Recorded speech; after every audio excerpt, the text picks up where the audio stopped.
Bonsoir à tous. Salut Geoffrey, très content de te retrouver ce soir. Tout le plaisir est pour moi aussi. Bonjour à tous. On retourne en plus à tes passions ce soir, puisqu'on va parler de permaculture. Ouais. Alors, avant d'attaquer cet épisode, quelles sont les news? Parce que entre les épisodes de maladie, on n'a pas eu trop de nouvelles. T'as passé Ouais. l'hiver, t'es toujours là? Ouais, Là aussi. je suis toujours là. Je reprends fort la nouvelle saison, donc j'ai pas mal de taf là, mais c'est cool. J'ai ma serre, mon irrigation. Ouais, j'ai vu qu'il y a des nouvelles installations en plus. Ouais. Tu passes les niveaux supérieurs. Ouais, là ça y est, là je upgrade un peu plus. Ok. Bah écoute, félicitations. Et puis, n'hésite pas à nous envoyer des petites photos de temps en temps sur Discord, hein. Je sais que la communauté a demandé 2-3 fois tes nouvelles. Ouais. Donc, n'hésite pas. Vous pensez. Ce soir, on va recevoir un projet Web3 qui allie NFT et permaculture, justement, les deux passions de TerraBioDAO. Donc, on va parler de portrait potager. On reçoit ce soir Vladimir et Diane. Bonsoir, vous êtes là? Oui, bonsoir. Bonsoir, bienvenue. Alors, hop, voilà. Alors, vous êtes les fondateurs de Portrait Potager. Décrivez-nous un petit peu votre projet en quelques mots. On rentrera dans les détails tout à l'heure, mais comment vous est venue l'idée? Qu'est-ce que c'est Portrait Potager? Et qui êtes-vous? Alors, on est tous les deux déjà illustrateurs scientifiques. Donc, Ouais. nous, notre domaine à la base, c'était le dessin. Et moi, j'ai étudié l'illustration scientifique à l'école Estienne et je me suis lancée directement en indépendante après. Vladimir, il a un parcours un peu différent. Je ne sais pas si tu veux en parler. Si tu veux. Oui, moi, je n'étais pas forcément dans le dessin immédiatement. C'est suite à ma rencontre justement donc avec Diane que je me suis rendu compte que c'était une activité qui m'avait beaucoup manqué et que j'avais toujours plus ou moins pratiqué, mais en arrière-plan de mes études. J'avais fait des neurosciences cognitives, une licence de neurosciences cognitives qui m'avait intéressé. Et puis, arrivé au master, je me suis rendu compte qu'il fallait que je parte à l'étranger si je voulais avoir une chance de faire une carrière dans ce domaine. Et entre-temps, voilà, je m'étais établi, j'avais rencontré Diane et j'avais envie de rester en France et rapidement de rentrer dans la vie active. Donc j'ai renoncé à ça, j'ai repris le dessin pendant quelques mois. Et à partir de ce moment-là, j'ai petit à petit trouvé mes premiers contrats d'illustration scientifique. Ouais. Donc, puis on avait tous les deux un peu cet intérêt pour le dessin. Et puis, on a toujours eu aussi on a toujours été intéressés par l'écologie aussi. On a une certaine conscience là-dessus. On a tous les deux toujours habité en ville. Oui, on a toujours aussi tous les deux habité en ville, c'est vrai. Et ça nous a pesé assez vite. Oui, surtout à Vladimir. Surtout à moi, oui, c'est vrai. Et on a trouvé un terrain un jour, un coup de cœur pour un terrain. Avant d'en arriver au terrain, vous habitiez où? Dans quelle ville, justement? Paris.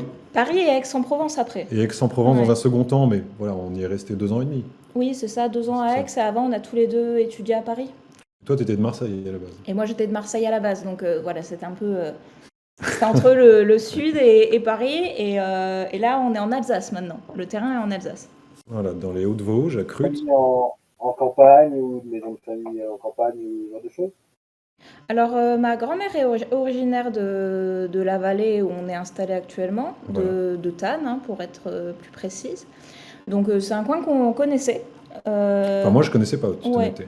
En fait, on a eu un coup de cœur pour ce terrain en visitant le village. Donc, le village s'appelle Crut, pour ceux qui connaissent.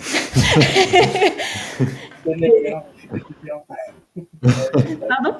Pour la petite histoire, en fait, quand j'ai découvert le projet Portrait Potager par hasard en traînant sur une marketplace de Tezos. J'ai trouvé leur portrait vraiment sympa. Et de fil en aiguille, j'ai atterri sur leur Discord, on a commencé à discuter. Et il s'avère que Crut, c'est justement à 20 bornes de l'endroit où j'ai grandi en Alsace. Donc c'est vrai que la passerelle et le premier contact a été facilité par cette proximité. C'est ça. Exactement, ouais. C'était assez inattendu, ouais. C'est une très belle région, hein. Si les gens qui nous écoutent ne connaissent pas, je les encourage à aller jeter un œil vers les Vosges, c'est vraiment chouette. Après, il faut accepter la pluie horizontale relativement quotidiennement, mais il fait beau plusieurs fois par jour, comme à proximité de l'Atlantique, c'est ça l'avantage. C'est ça. On a rien à envier à la Bretagne. Ouais. Le seul problème en Alsace, c'est les Alsaciens. C'est ce que je dis. C'est ce que je dis. Mais bon, on va rester politiquement correct. Jamais en face. Et jamais en face. Ouais, jamais en face. Voilà. C'est ça. Et du coup, illustrateur scientifique, c'est quoi comme métier? C'est quoi comme métier? Parcours. Alors concrètement, en fait, c'est du dessin. Donc ça peut être du dessin traditionnel à la main, papier, crayon. Bon, après, il y a aussi évidemment les outils technologiques, hein, Photoshop, tout ça, mais à la base, c'est vraiment de l'illustration. Et c'est de l'illustration appliquée à des concepts scientifiques. Donc ça peut être très varié, ça peut être des dessins sur des nouvelles technologies. Là, voilà, là on voit mon site web. Donc là, moi je fais pas mal de médical aussi, de biologie, d'anatomie, ce genre de choses. Après, ça peut être vraiment très varié. Je fais aussi pas mal de choses sur les nouvelles technologies, dont un projet en cours qui sera bientôt en ligne, dans quelques jours. Donc voilà, c'est assez drôle. Enfin, on peut s'adresser à différents types de publics. On peut travailler pour des chercheurs, pour le grand public, pour des éditeurs, des musées. Et donc voilà. Voilà. Objectif Ouais, donc ça- pédagogique ou artistique? Les deux? Pardon? C'est un objectif pédagogique, artistique, les deux? Les deux, les Oui, deux. Après, ça dépend des projets, mais par exemple, pour le grand public, on va quand même être focalisé pas mal sur l'esthétique pour donner un peu envie aux gens de s'intéresser à des sujets vers lesquels ils ne seraient pas allés forcément d'eux-mêmes.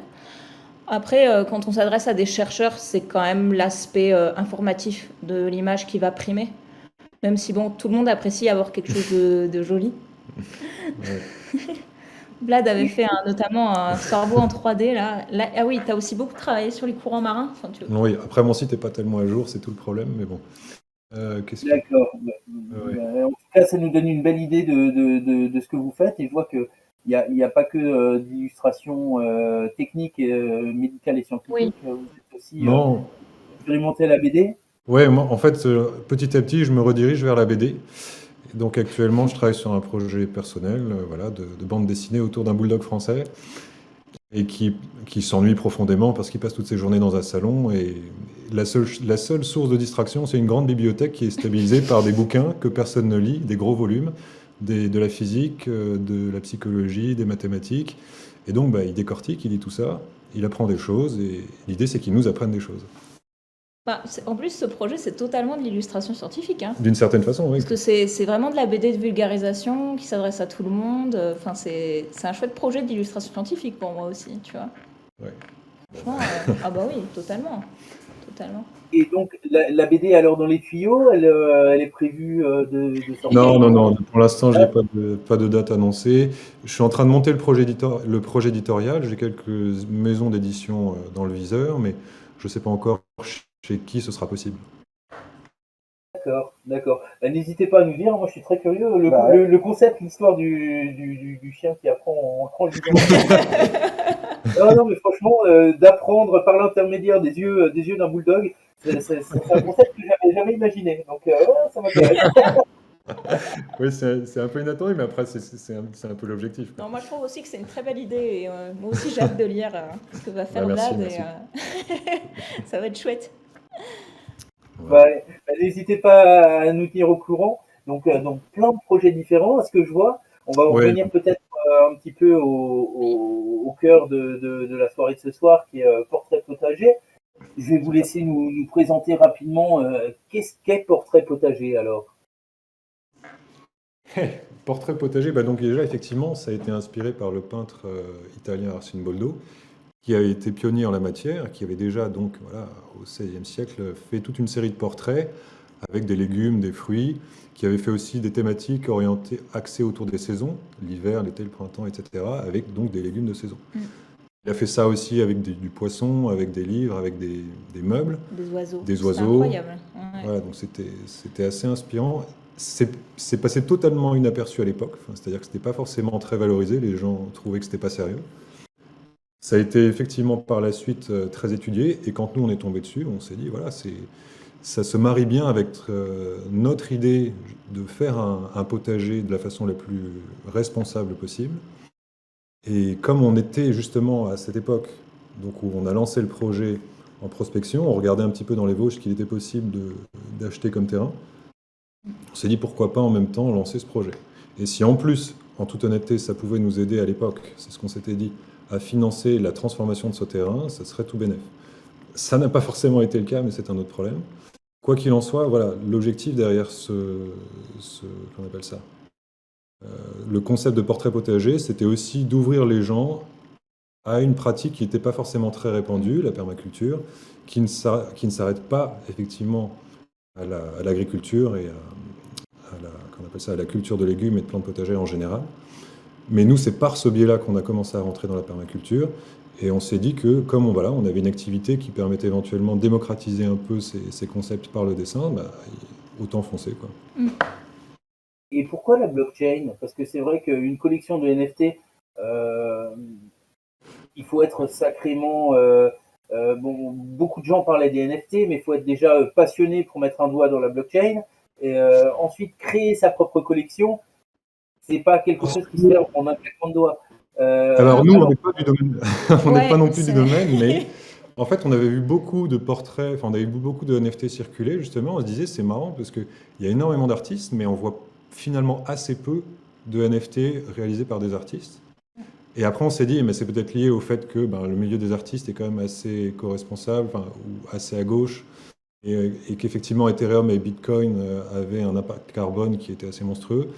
Et donc on s'est dit, ok, est-ce qu'on peut faire des NFT, mais sans passer par forcément Bitcoin ou Ethereum, même si encore une fois ça se discute, hein. Et donc on a regardé petit à petit sur Internet, on est tombé sur une liste de blockchains qui étaient jugées à l'époque, en tout cas éco-responsables. Et parmi ces blockchains, il y avait Tezos. Alors il se trouve qu'on avait quelqu'un dans notre entourage dont la thèse avait été financée par Tezos, une thèse qui portait sur les assistants de preuve en maths par l'intermédiaire du logiciel Coq, du langage de programmation Coq, pardon. Et donc, il nous avait dit, bah écoutez, oui, franchement, moi j'ai quelques contacts, si on peut vous aider à monter votre projet, allez-y, quoi. Donc ça s'est fait assez naturellement comme ça, hein. Tezos, il y avait déjà quand même un écosystème artistique assez développé. Il y avait C'était le seul, disons, mais Ouais, c'était on a encore trouvé embryonnaire, quand que même. ouais, il y avait beaucoup de photographes, ça commençait un petit peu à monter. Il y Ouais. avait la communauté avait l'air assez active, donc on s'est dit que c'était assez compatible avec notre projet, qui était quand même très basé sur l'illustration, le dessin, et en même temps un projet un peu éco-responsable avec l'idée de la permaculture derrière. Mais voilà, et il fallait aussi qu'on ait une blockchain où il ne soit pas nécessaire de débourser des centaines d'euros pour faire l'acquisition d'un Oui. NFT, sachant qu'on voulait les vendre très peu cher et qu'on voulait pas en plus qu'on voulait que ce soit le moins émissif possible. Ouais, on voulait vraiment Sinon, vendre. C'était l'idée de vendre une œuvre d'art le prix d'un panier de légumes. voilà, Donc, il y avait ça derrière. un dessin fait Exactement. à la main, mais à un prix raisonnable que tout le monde peut acheter et qui nous aide après, derrière, à produire de vrais légumes. Donc c'est le concept, Voilà, parce que c'était le c'est concept initial. Ouais. paradoxalement aussi, si on avait dû vendre à l'unité chacun de ces portraits, faits main, ça aurait coûté beaucoup plus cher. Ouais. Ça aurait été en centaines d'euros. Donc là, ça permettait justement, si le projet devait fonctionner, de rentabiliser le temps passé sur ce projet aussi. Et donc de permettre à beaucoup de personnes d'accéder à des images de qualité à très bas prix. D'accord. Et justement, on a deux portraits là. Je crois que ce sont vos avatars, hein, je les ai récupérés sur votre site. Oui. Avatars en portrait potager. Mais qui a dessiné? Vous vous êtes mis les deux? Est-ce qu'on peut reconnaître les traits, la patte de l'un ou de l'autre? Alors. Comment ça s'est passé? Le dessin, c'était ma responsabilité. Ouais, donc Donc, là, tu as fait toute la ligne, en fait. Tout ce qu'on voit à la ligne noire, c'est Vladimir, en fait. Il a fait tous les dessins.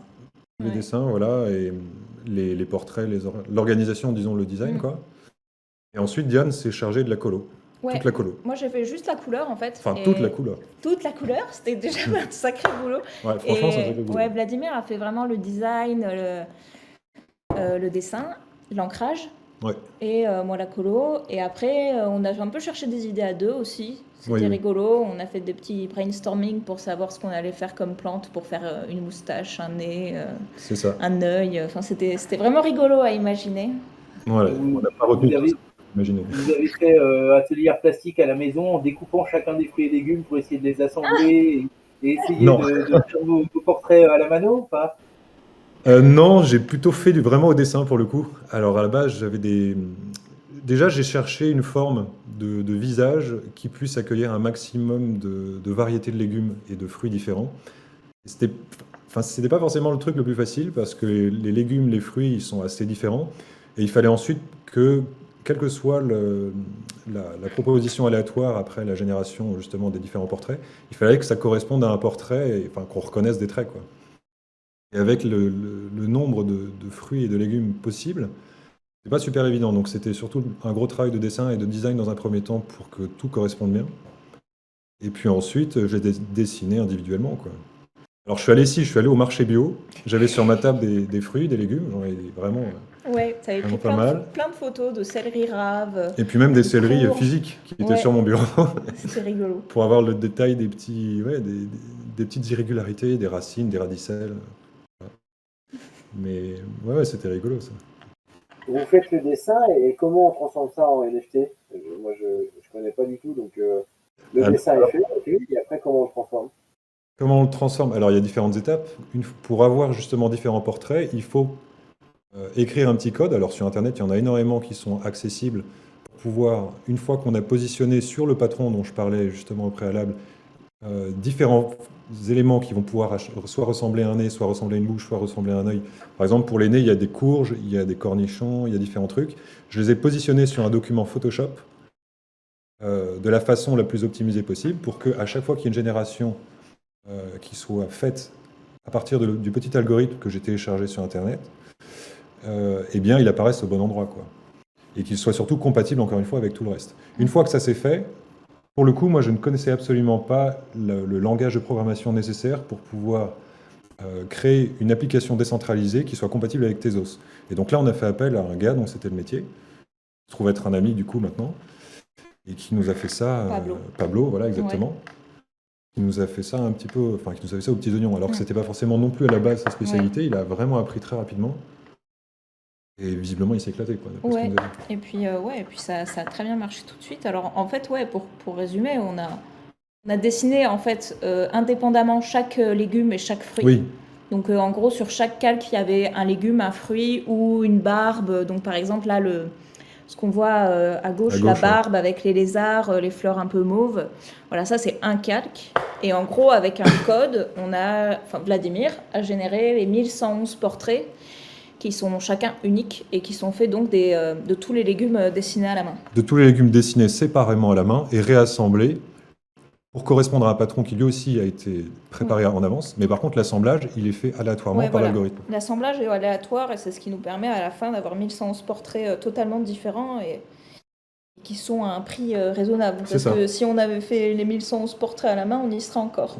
Ah oui, en fait, vous créez 10 mentons, 5 Ouais, c'est ça. nez, et Exactement. aléatoirement, c'est ça, c'est ça. C'est Exactement. ça. Donc il y a beaucoup de cheveux différents ou de crânes, pas mal de nez, de bouche, d'yeux. Ouais. Après, on aurait pu optimiser l'affectation des différents poids aux différentes caractéristiques, puisqu'on s'est rendu compte là, mais c'était un peu trop tard pour changer, qu'on avait beaucoup, par exemple, de crânes chauds avec des bananes. Or, on a fait beaucoup d'autres crânes. Bon, bah tant pis, c'est pas grave, c'est raté, mais c'est pas grave. Après, dans la génération, il y a un niveau de rareté, c'est-à-dire, je sais pas, la rose sur la joue est plus rare que la tomate, par exemple, pour prendre un exemple Absolument. qui a l'écran.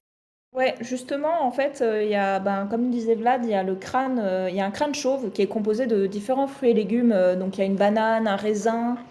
Si on va voir la collection sur Object, ça sera On assez. peut le voir ici. Ouais.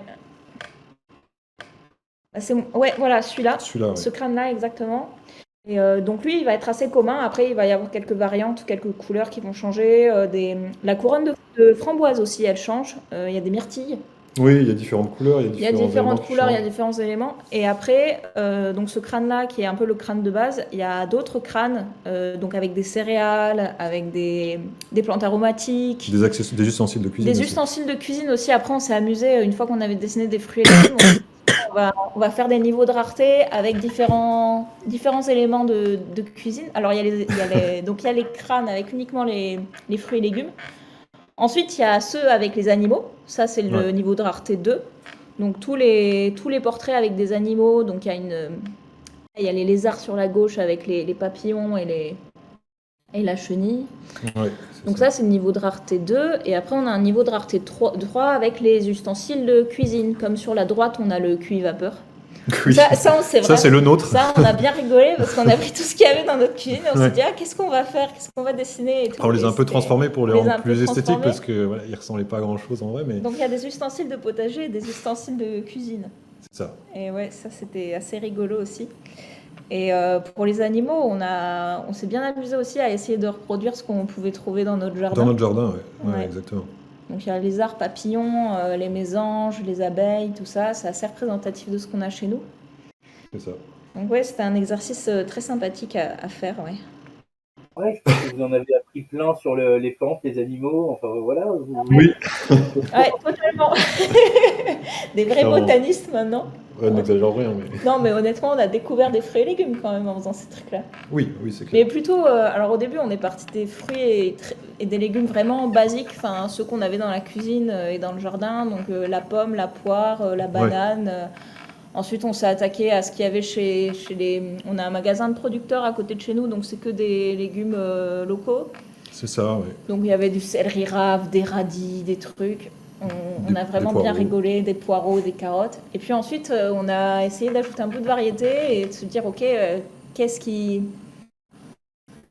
peut être rigolo comme œil, Et là, on a commencé à mettre des choses un peu plus exotiques. Donc il y a un fruit du dragon. Là, il y a un gingembre là sur le nez à droite. Genre, c'est du curcuma, le sourcil? Le sourcil, c'est du Non. comment ça s'appelle? C'est pas du ginseng? Je crois que c'est du ginseng, ouais. C'est du ginseng, je crois, ouais. Oui, c'est ça, ouais, c'est du ginseng.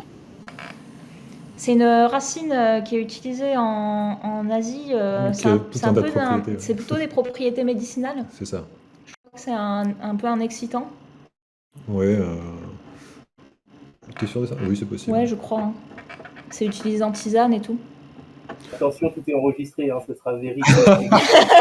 On s'en fiche, on n'a pas d'expertise sur le sujet. Donc. Je plaisante. Et- Etc. Ok. Et ça vous a pris combien de temps entre la partie création graphique, la partie colorisation, colorisation, je crois que c'est ça. Ouais. Ça a été quel délai? Ça vous a pris combien de temps? Vous bossiez Ça a toute la journée, les soirs, très- les week-ends, comment ça se passait? Ça a été très très long. Ça a été très très long. Ouais. En fait, on l'aurait pas fait si on voulait pas le faire juste pour le faire aussi. C'est ça le truc. Mm. On s'est dit de toute façon, on s'en fout. Nous, ça nous amuse et c'est surtout que ça nous enseigne pas mal de choses aussi en dessin. Moi, j'avais cette ambition vraiment de raffiner ma ligne, d'être plus précis, d'être plus propre, tout simplement. Ouais. Et donc, c'était tous les jours des exercices de quelques heures hein, pour pouvoir, au bout de quelques mois, donc ça a pris énormément de temps, finalement clore l'ensemble de la collection. Je pense qu'en tout, on a dû mettre 6 mois à 2 Ouais. en travaillant presque à temps plein dessus, hein, honnêtement. On avait quand même notre boulot à côté, mais Pas trop, hein. Moi, pendant la colo, j'ai refusé des contrats. Hein. c'est vrai qu'on a refusé des contrats. Ouais. J'ai refusé des contrats pour terminer la colo. Donc pour moi, Ah ouais. c'était presque du temps plein. Hein. C'est vrai. Donc ouais, je dirais 5 à 6 mois à 2. Donc en tout, 1 an, si on bout à bout. Donc c'est pas un truc rentable, c'est ça qu'il faut avoir en tête. Ouais, c'était dur. Mais c'était vraiment un projet passion. D'accord. Justement, on va en arriver sur l'aspect financier ou en tout cas plus mercantile.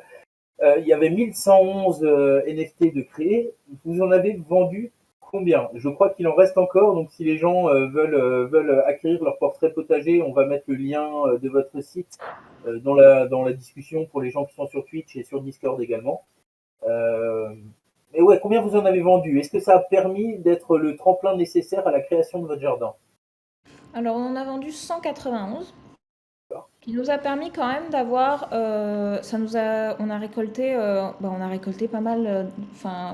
Pas mal d'argent, mais une petite somme qui nous permet quand même qu'on d'acheter, utilise. ouais, qu'on va pouvoir utiliser pour acheter des outils, acheter une clôture, ce qui est ça paraît un peu accessoire comme ça, Ouais. mais dans la zone où on est, c'est juste indispensable parce qu'il y a énormément d'animaux sauvages. Ouais. Donc si on n'a pas de clôture, on n'a pas de potager. Clairement. Et honnêtement, ça va vraiment être un gros coup de pouce pour nous. Pour la création de la mare aussi, je pense qu'on va avoir besoin de matériel, donc ça va nous permettre de ça, créer une franchement, mare. ça va. Ah si, il faut une bâche, je crois, les bâches c'est Oh cher. non, on n'achète pas de bâche, on prend de l'argile. Oui, bon, on verra. On verra. verra. On verra. Mais l'argile aussi, ça coûte cher. Moi, je pense que, honnêtement, ça va être un très bon coup de pouce. On a commencé à acheter des plants aussi. Oui, ça, On oui. a des jeunes arbres. Ouais. On en a. Alors, il y en a qu'on a récupérés, mais on n'a pas pu. Enfin, on n'a pas pu forcément trouver exactement les bonnes variétés pour notre jardin et tout. Donc, il y a des plants qu'on a achetés aussi. Donc, ouais, pour l'instant, 191 portraits vendus. Ça nous a fait environ, je sais pas, 1500, je dirais. Non, plus. 1500 Tezos. Plus. Faut vérifier nos comptes. Mais oui, voilà, c'est à peu Bon. près dans ces eaux-là. Un peu Je voyais plus. que le portrait entre 10 et 16 Tezos, donc ouais, ça doit faire à peu près 2000, dans les 2000 euros, quoi. Parce que Oui, c'est Ouais, ça. c'est à peu près ça. c'est 2 euros. Ah non, le Tezos ça a pas mal évolué. Aujourd'hui, le cours doit être, je sais pas, 30 centimes peut-être. Je sais pas. Hein, je suis Ouais, pas- ouais. Il a beaucoup chuté, ouais. Mais il y a une remontée là récemment, il est repassé à. C'était 1,2 Ah bon dollars là, j'ai regardé Ah bon hier. Ouais. Quelque chose dans ce goût-là. Ouais, ça a un peu remonté. Ouais, bah, forcément, hein, les banques s'effondrent hein, aux États-Unis, en Suisse, en Europe, ça commence de partout. Et Bitcoin va peut-être enfin remplir son rôle premier de réserve de valeur pour s'affranchir des banques. Mais bon, c'est un autre débat, on y viendra Peut-être plus en tard. fin d'émission. si on a envie d'en Peut-être parler. spécialiste du sujet que nous ne sommes pas, mais. Parce que du coup, comment ça marche là? Par exemple, je veux acheter un portrait. Ouais. On est d'accord que je peux pas le faire en euros. Non. Je dois convertir des euros en Tezos. Alors, bah, en fait, tu vas devoir déjà créer un wallet, un portefeuille Tezos. C'est un petit logiciel que tu vas télécharger et mettre sur ton navigateur. Et ce petit logiciel détient ton adresse personnelle, Tezos. Donc ce portefeuille, tu vas pouvoir effectivement aller acheter du Tezos sur des plateformes centralisées. Hein. On connaît Binance, on connaît Coinbase, KuCoin, énormément de plateformes d'exchange centralisées. Donc tu vas acheter tu vas swapper ou trader tes euros contre du Tezos que tu envoies sur ton wallet. Et après, tu vas aller minter un NFT. Mais à la limite, tu sais quoi? Viens, on va minter un NFT en direct. Comme ça, en plus, ça permettra de didactique pour ceux qui n'ont jamais fait les choses.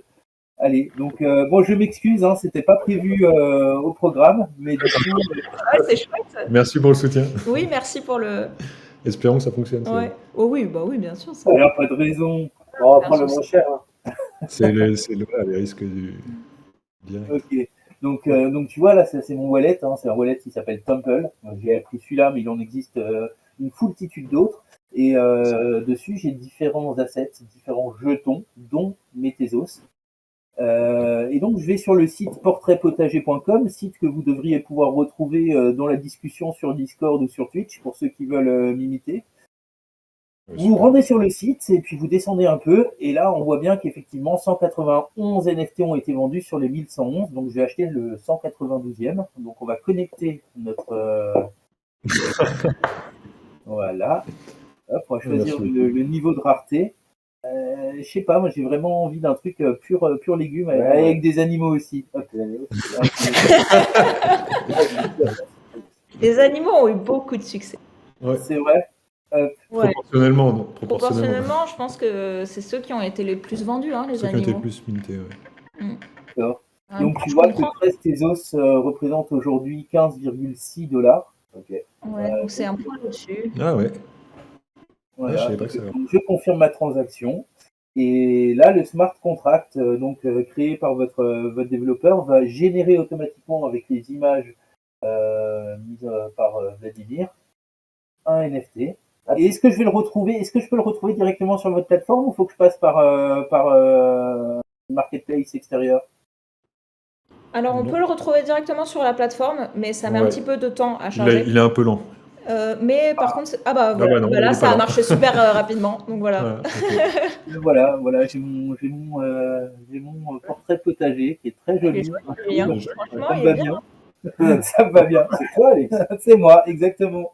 Je ne pouvais pas mieux tomber. Très bien. Ah, mais j'en suis très content. Tout à fait.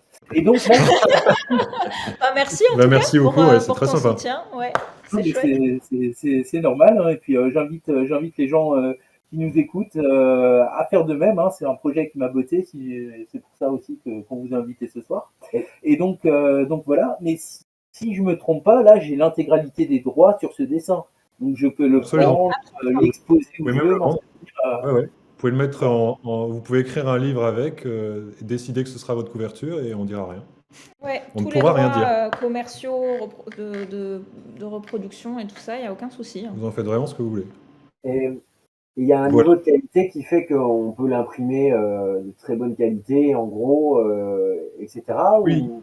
Ouais, Si, c'est ça. Alors là, c'est cette miniature, ça ne se voit pas. ouais. Alors, il faut cliquer sur le titre du portrait pour Ouais. le trouver en haute def. Donc sur ouais, voilà. Et là, Voilà. il y a le lien IPFS et normalement c'est 3666 par 3666 C'est un carré, voilà. pixels. Donc là, ouais, c'est une très grande Et résolution. là, vous pouvez cliquer dessus et zoomer. Ouais, normalement. si vous cliquez après sur le portrait, vous pouvez voir vraiment tous les détails. On va finir de charger. Ah, il faut attendre que ça finisse de charger? Je crois qu'on peut Je sais cliquer pas. direct. Ouais, voilà. On C'est peut sûr. cliquer direct, mais Ouais, il vient de effectivement, zoomer, j'ai ma connexion qui est un petit peu capricieuse, donc ça finit pas de charger. Donc, IPFS, en fait, pour Geoffrey, c'est un stockage décentralisé. Ça permet d'aller stocker de la donnée, et ça n'appartient pas à un serveur qui appartient, enfin, c'est pas stocké sur un serveur qui appartient à Amazon, à AWS, à Google ou à quelqu'un d'autre. Là, c'est vraiment un stockage décentralisé. Donc, tu retrouves effectivement un URL où tu revois l'adresse IPFS, qui est l'adresse de la plateforme. Si je ne me trompe pas, on retrouve le smart contract après. Donc, ça, c'est l'adresse qui est liée au smart contract de Portrait BTG. Il n'y en a qu'un seul. Et derrière, on a également le numéro du NFT. Donc, c'est le 159. C'est ça. Voilà. Ah. Et donc, l'image est en PNG. Génial. Voilà. Voilà. Super. Non, mais je trouve ça top parce que j'ai une. Moi, dans le maraîchage, en termes de communication, je trouve magnifique ces illustrations. Déjà, même au-delà de faire de la pub pour le maraîchage ou mon épicerie, même chez moi, enfin, je trouve ça vraiment beau. Ouais. Et par rapport à l'artiste qu'on voyait, c'est bien plus lumineux. Ouais, bah, l'artiste, c'était au XVIe siècle. Ouais, ouais, non, mais. Mais les vôtres sont vachement Non, mais c'est vrai lumineux. Je sais pas, moi j'adore. On a cherché vraiment de la luminosité, ouais, par rapport à... Parce que Art Symbol c'est très très beau. Après, effectivement, comme les peintures datent, ben, forcément, les couleurs sont s'abîment. pas celles avec le... Il faut se dire, quand on voit un tableau dans un musée, que c'est pas les couleurs que le peintre a D'origine, vraiment ouais. utilisées. Ça se ternit beaucoup. Et nous, on se disait que, vu que c'est des NFT, vu qu'on est quand même en 2022, enfin c'était en 2022, maintenant on est en 2023, ouais, on voulait vraiment des couleurs qui, comme c'est un sujet assez classique, c'est quand même un portrait nature morte un peu. On s'est dit, il faut vraiment quelque Faut que chose ça pète. de punchy en termes de couleurs, que ça pète, qu'il y ait de la brillance, qu'il y ait de la texture, et qu'on ait envie de croquer dans les fruits, quoi. C'était un Enfin, peu que ce l'objectif, soit, ouais. et ça, c'est grâce à Diane pour le coup. Et ça, c'était un sacré boulot, en fait. Toutes les textures de fruits, de légumes et tout à faire, ça a été, C'était long. ça a été très long. Et chaque fruit a ses spécificités. Et ouais, c'était délicat comme exercice. Ok. Bon, bah. Ouais. Chapeau. Ouais, un grand bravo en tout cas. C'est vrai que ça m'a passionné, ça m'a tapé dans l'œil. Ouais. Et un gros bravo pour le boulot effectué. Alors, Merci beaucoup. ouais. Juste avant de finir et d'en arriver au jardin à proprement dit, toujours sur votre projet, votre dev, vous en avez parlé très rapidement, mais c'est quelqu'un que vous côtoyez au quotidien. Il est dans la région. Qu'est-ce qu'il fait aujourd'hui? Est-ce que vous êtes toujours en contact? Je crois Il est au Japon. Il habite au Japon. Il est parti au Japon. Il est parti habiter là au Japon, donc à la fin de l'année dernière. Jusqu'à maintenant, il était parisien, mais d'origine, il est chilien. Donc, en fait, c'était un ami d'amis qui avait fait Centrale, Paris. Et donc, voilà, qui s'était spécialisé sur le Web 3, hein, en quelque sorte. Ouais, il était développeur. Hein. Il était devenu Enfin, vraiment... il est développeur de métier. C'est ça. Et donc, voilà, on a fait une petite soirée, on s'est rencontrés, on a parlé du projet, et puis on a sympathisé. Et à l'issue de ça, on s'est dit qu'on allait partir ensemble pour essayer de faire un truc. Mais ouais, actuellement, là, il est parti au Japon parce que c'est un pays qui l'a toujours attiré et c'est un gars qui a des facilités d'apprentissage assez incroyables. Quand je l'ai rencontré, on a parlé en français. J'étais absolument convaincu d'avoir affaire à un Français. Et j'ai appris en fait qu'il a appris le français en 1 an. Je n'avais absolument pas perçu qu'il n'était pas français. Et donc, voilà. Donc, ça m'a vraiment bluffé sur le coup. Et là, visiblement, il est en train de faire la même chose, mais avec le japonais. Donc on verra ce qu'il en est d'ici quelques semaines, quelques mois. Mais franchement, voilà, moi j'ai été bluffé par sa capacité à apprendre des langues. Il a une vraie oreille. Enfin, Mm. c'est un talent qui est totalement déconnecté de son activité, mais c'était incroyable, quoi. Et puis, il a appris très vite aussi à générer un smart contract sur Tezos, tout ça. Enfin, c'est des choses qu'il n'avait jamais faites avant. C'est ça. Et il a appris sur le tas, en fait. Et franchement, il a été rapide, efficace. Tout marche extrêmement bien. Enfin, on a été vraiment bluffés. Ça aurait été impossible. Il a fait aussi le site web, hein. Donc, je me suis occupée des graphismes du site web, mais sinon, tout le code du site, c'est Pablo, hein. C'est Pablo. Donc, un grand merci encore à Pablo pour son aide. Et donc, évidemment, il touche un pourcentage, hein, sur les ventes, hein. Oui. Et c'est vraiment des choses. Je pense normal. Mais non, moi je vois vraiment une analogie entre le fait la facilité à apprendre des langues et puis la facilité à apprendre les langages de programmation. Il y a quand même Oui, c'est vrai.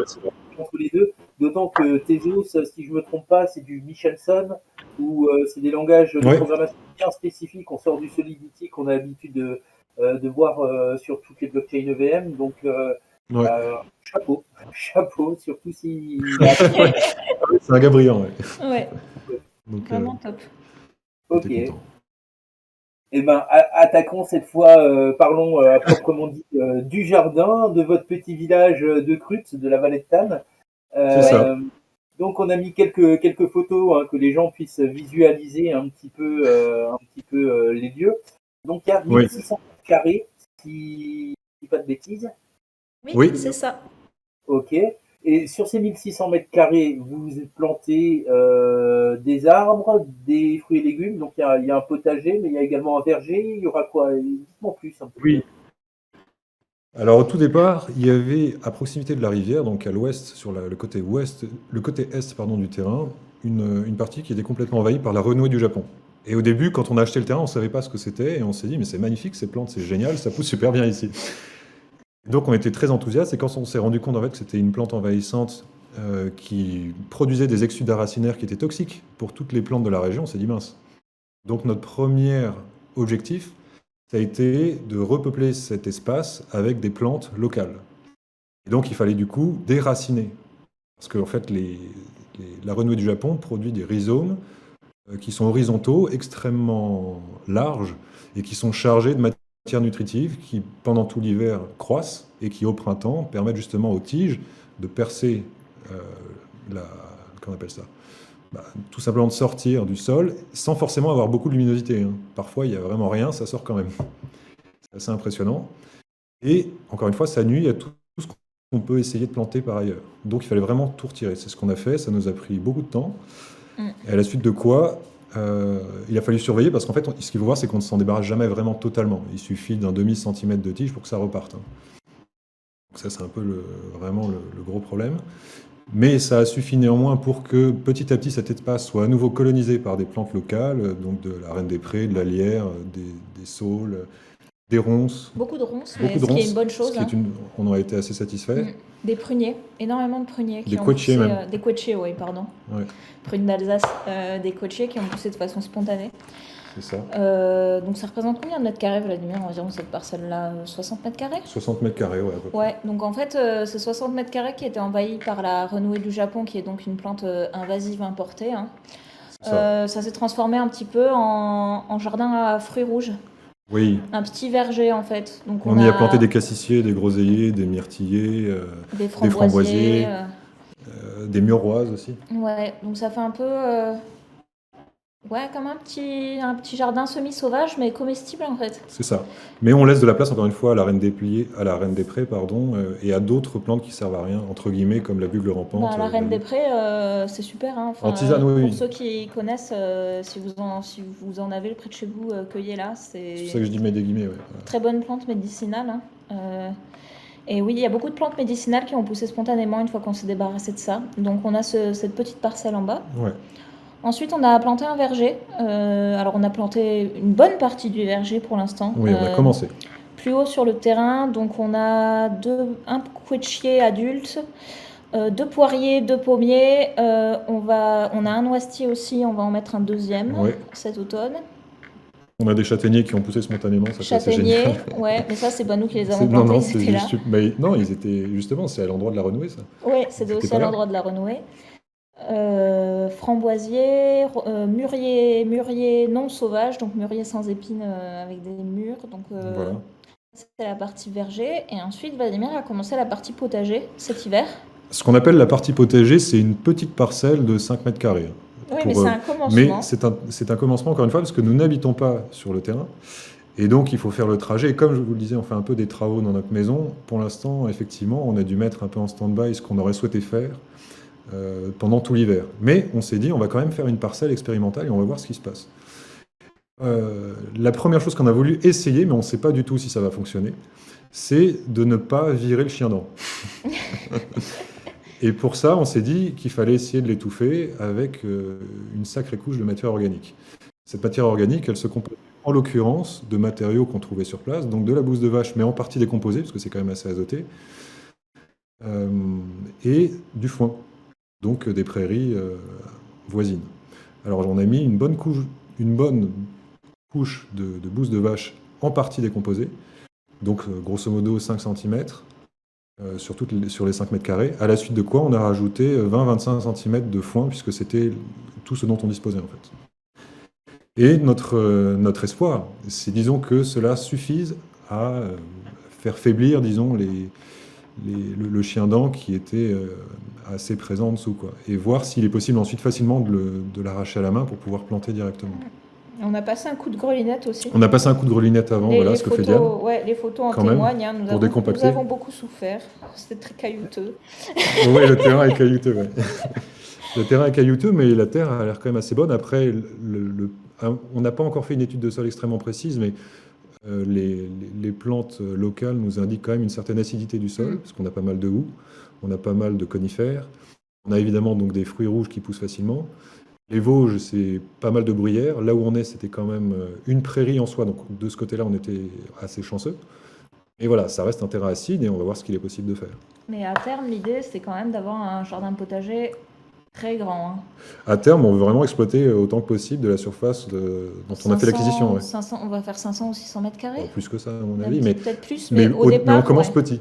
On commence petit avec 500 mètres carrés, quoi, en gros. Donc, Non, on commence petit, c'est-à-dire que là, avec 5 mètres carrés. Oui, cette année un peu particulière, je pense que ce sera surtout à partir de l'année prochaine que que le projet va vraiment pouvoir bien démarrer. Là, on est quand on aura plus de temps, ouais. C'est plutôt une phase de test pour le moment, mais ouais, là, après, ce sera plutôt 500 mètres carrés. Ouais. Et on a envie de tout tester, donc de voir ce qu'il est possible de faire, vraiment de faire de l'agriculture en sol vivant. C'est plutôt comme ça qu'il faudrait le résumer. C'est à combien de temps de chez vous? Comment? C'est à combien de temps de chez vous? C'est à 5-6 km? C'est à 7 km. 7 km, ouais. Okay. D'accord. Et on y va en vélo. Et on y va à vélo. Et ça monte. Et Vladimir a transporté tous les arbres à vélo. C'était tout un truc.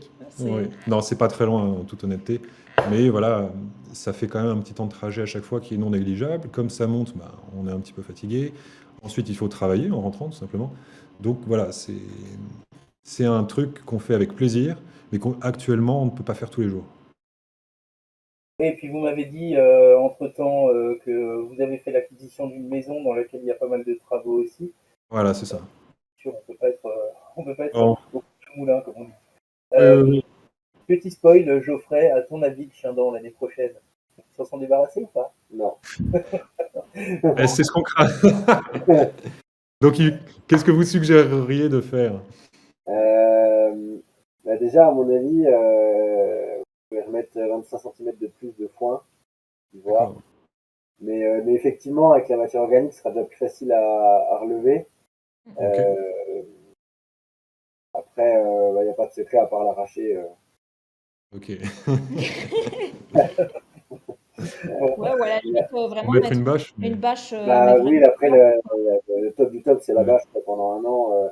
Même vous, par exemple, là, si vous manquez de temps, moi, le conseil que je peux vous donner, c'est vous trouvez une bâche d'ensilage d'un paysan aux alentours, ça va être gratuit. Vous la mettez sur le jardin, vous faites des trous tous les mètres, vous plantez des courges ou des patates douces, et dans un an, vous allez avoir une récolte déjà. Et puis dans un an, votre jardin, il est parfait. Ouais. Sans retourner le sol, alors il faut être OK avec les bâches, hein. mais, Ah, bah, ça, y a pas de problème. mais Oui, ça vous demande après, aussi un effort, quoi. une Mais, bâche, ça se réutilise, donc je trouve pas ça. Enfin, moi, ça me choque pas la Non, mais c'est bâche. surtout que oui, il y en a plein des agriculteurs dans le coin avec qui on peut discuter. Ouais, Et je suis certain que voilà, on on peut pourrait en trouver s'arranger. facilement, ouais. Pas de moi, c'est souci. ce que je fais quand on part d'une prairie. Alors nous, c'est top. Ouais, Souvent, on remet de la matière organique. Alors moi, je mets du broyat de déchets verts. ouais, Ouais, Donc j'en fous une bonne quantité, bah, en fonction de ce qu'on m'amène, hein. Et puis je mets une bâche percée, comme je vous ai dit, un petit ouais, peu de terreau dans les trous, et puis je repique. On peut repiquer, enfin, on peut directement faire un signe direct avec la graine pour de la peau, vous repiquez un plan, hein. Et puis ouais. vous faites ça, et dans un an en dessous, ça va être nickel, quoi. mm, Et vous aurez fait, enfin, vous aurez eu aucun effort quasiment. C'est ça. Ouais. Et puis voilà, nous, ce qu'on voulait, c'est éviter à tout prix justement donc le travail du sol, le labour, et faire des expérimentations avec ce dont on disposait sur place. Et alors on a aussi beaucoup de bois parce qu'on a sur le côté sud, et c'est pas forcément une chance parce qu'on a du coup une perte de luminosité, mais on a quand même beaucoup d'arbres. Et parmi ces arbres, il y en a beaucoup qui sont morts aussi. Et donc on peut réussir voilà, à réexploiter un peu cette matière à disposition, quoi. mm. Et on aimerait faire donc des associations, et sur cette petite parcelle, comme elle est extrêmement azotée, on aimerait faire la fameuse milpa, l'association voilà, avec des courges, du maïs et des haricots. Votre Voir si... objectif à terme, c'est une autonomie en fruits et légumes, juste le plaisir. Enfin, il y a un objectif derrière, ou c'est juste. Il y a quand même l'objectif à terme, quand on pourra vraiment se dédier donc, à cette activité, à arriver à une autonomie en fruits et légumes. Oui, autonomie en fruits et légumes, et puis éventuellement dons et troc des surplus Bah, avec nos aussi. voisins, oui. Avec, bah oui, Ah ouais, mais très exactement. localement. Et puis, je pense que le but aussi pour nous, au-delà de la production, c'est aussi essayer de convaincre. Nos voisins. Bah ouais, mais même un peu plus que nos voisins, je dirais, à une échelle un peu locale, au niveau du village, voire de la vallée, essayer de sensibiliser un peu à des méthodes un peu alternatives.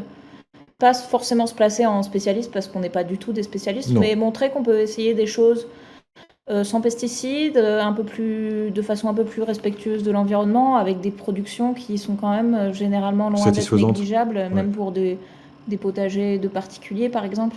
Ouais. Donc ouais, l'idée c'est donc de nous nourrir, essayer de nourrir aussi un petit peu nos voisins. Après voilà, ça reste une production d'amateurs, hein. Enfin on Mais n'est oui. pas professionnel, mais voilà, essayer de faire quelque chose aussi localement sur le plan de la sensibilisation. Enfin, en fait, on aimerait convaincre par l'exemple. Alors, avant de convaincre, il Il faut apprendre.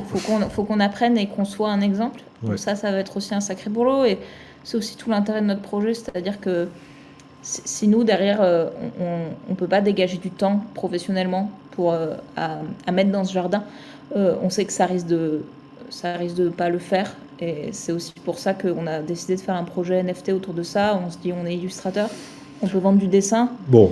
Et enfin, pour moi aussi, c'est un peu ça, quoi. Ça permet aussi de se dégager un tout petit peu de temps pour Ouais. essayer de faire un potager. Mais là, concrètement, on a passé beaucoup plus de Non, temps. oui, mais ce qu'il faut voir, bon, enfin, oui et non, dans le sens où, encore une fois, enfin, en ce qui me concerne, ce truc-là, je comptais le faire quoi qu'il arrive. Donc, je comptais quand même vraiment dédier une partie de mon temps, réussir à m'organiser pour pouvoir, sur cette parcelle de terrain, réussir à produire à terme donc, tout ce dont on a besoin en fruits et légumes. Et c'est vraiment aussi parce que c'est une activité que je trouve très agréable. J'ai besoin de me dépenser. Si on a quitté la ville, c'est pas pour rien non plus. Et franchement, quand je suis au terrain, arracher des racines, pour beaucoup, c'est un peu pénible, mais curieusement, j'ai pas trouvé ça atroce, quoi. Notamment pour la renouée. Mm. Mais donc, non, en soi, c'est quand même un objectif qui nous tient à cœur, quoi qu'il arrive. Ça vaut bien la salle de sport, c'est certain. Ouais, Ah oui, c'est ça ça. c'est sûr. En tout cas, on a les mêmes courbatures le lendemain. Ouais, c'est ça.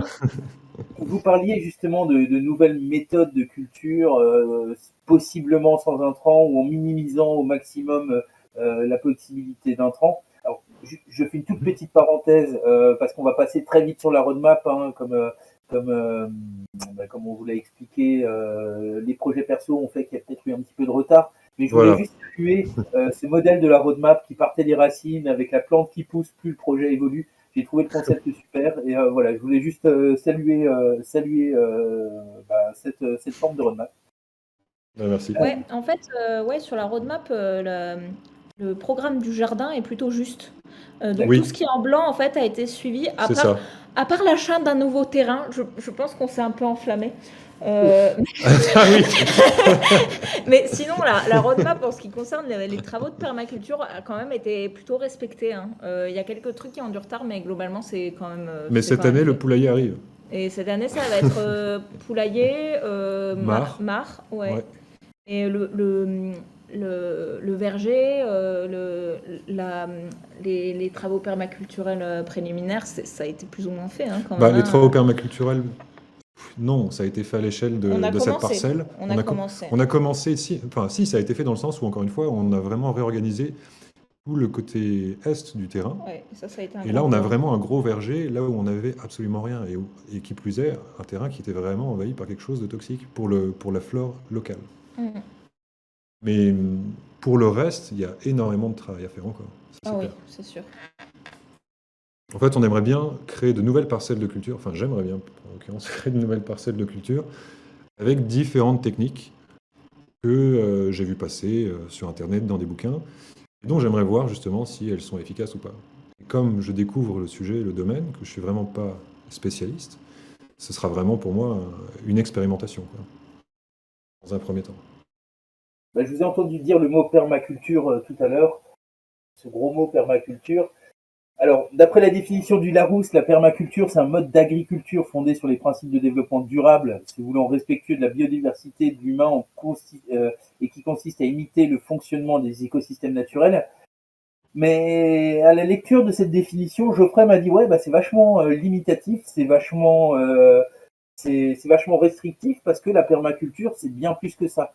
La permaculture n'est pas seulement de l'agriculture, ça s'applique à tous les domaines de la culture en général, et ça vient de permanent, donc durable ou continu, et non pas agriculture, mais culture. Geoffrey. Oui, c'est ça. Disons les gens rentrent dans la permaculture via l'agriculture. Donc, on fait vite, on mélange un peu les pinceaux. Mais l'objectif de la permaculture, c'est vraiment de modifier on dit la culture, mais presque la sociologie de la société pour que ça devienne permanent. Mais ça va sur tout. Ça va sur la construction, ça va sur les gestions sociales, ça va sur absolument toutes les facettes, on va dire, humaines et naturelles. Ça ne s'arrête pas à l'agriculture. Et c'est presque réducteur de mettre agriculture à la place de culture. Oui. Voilà, je le précise que c'est assez important parce que ça va beaucoup plus loin que ça.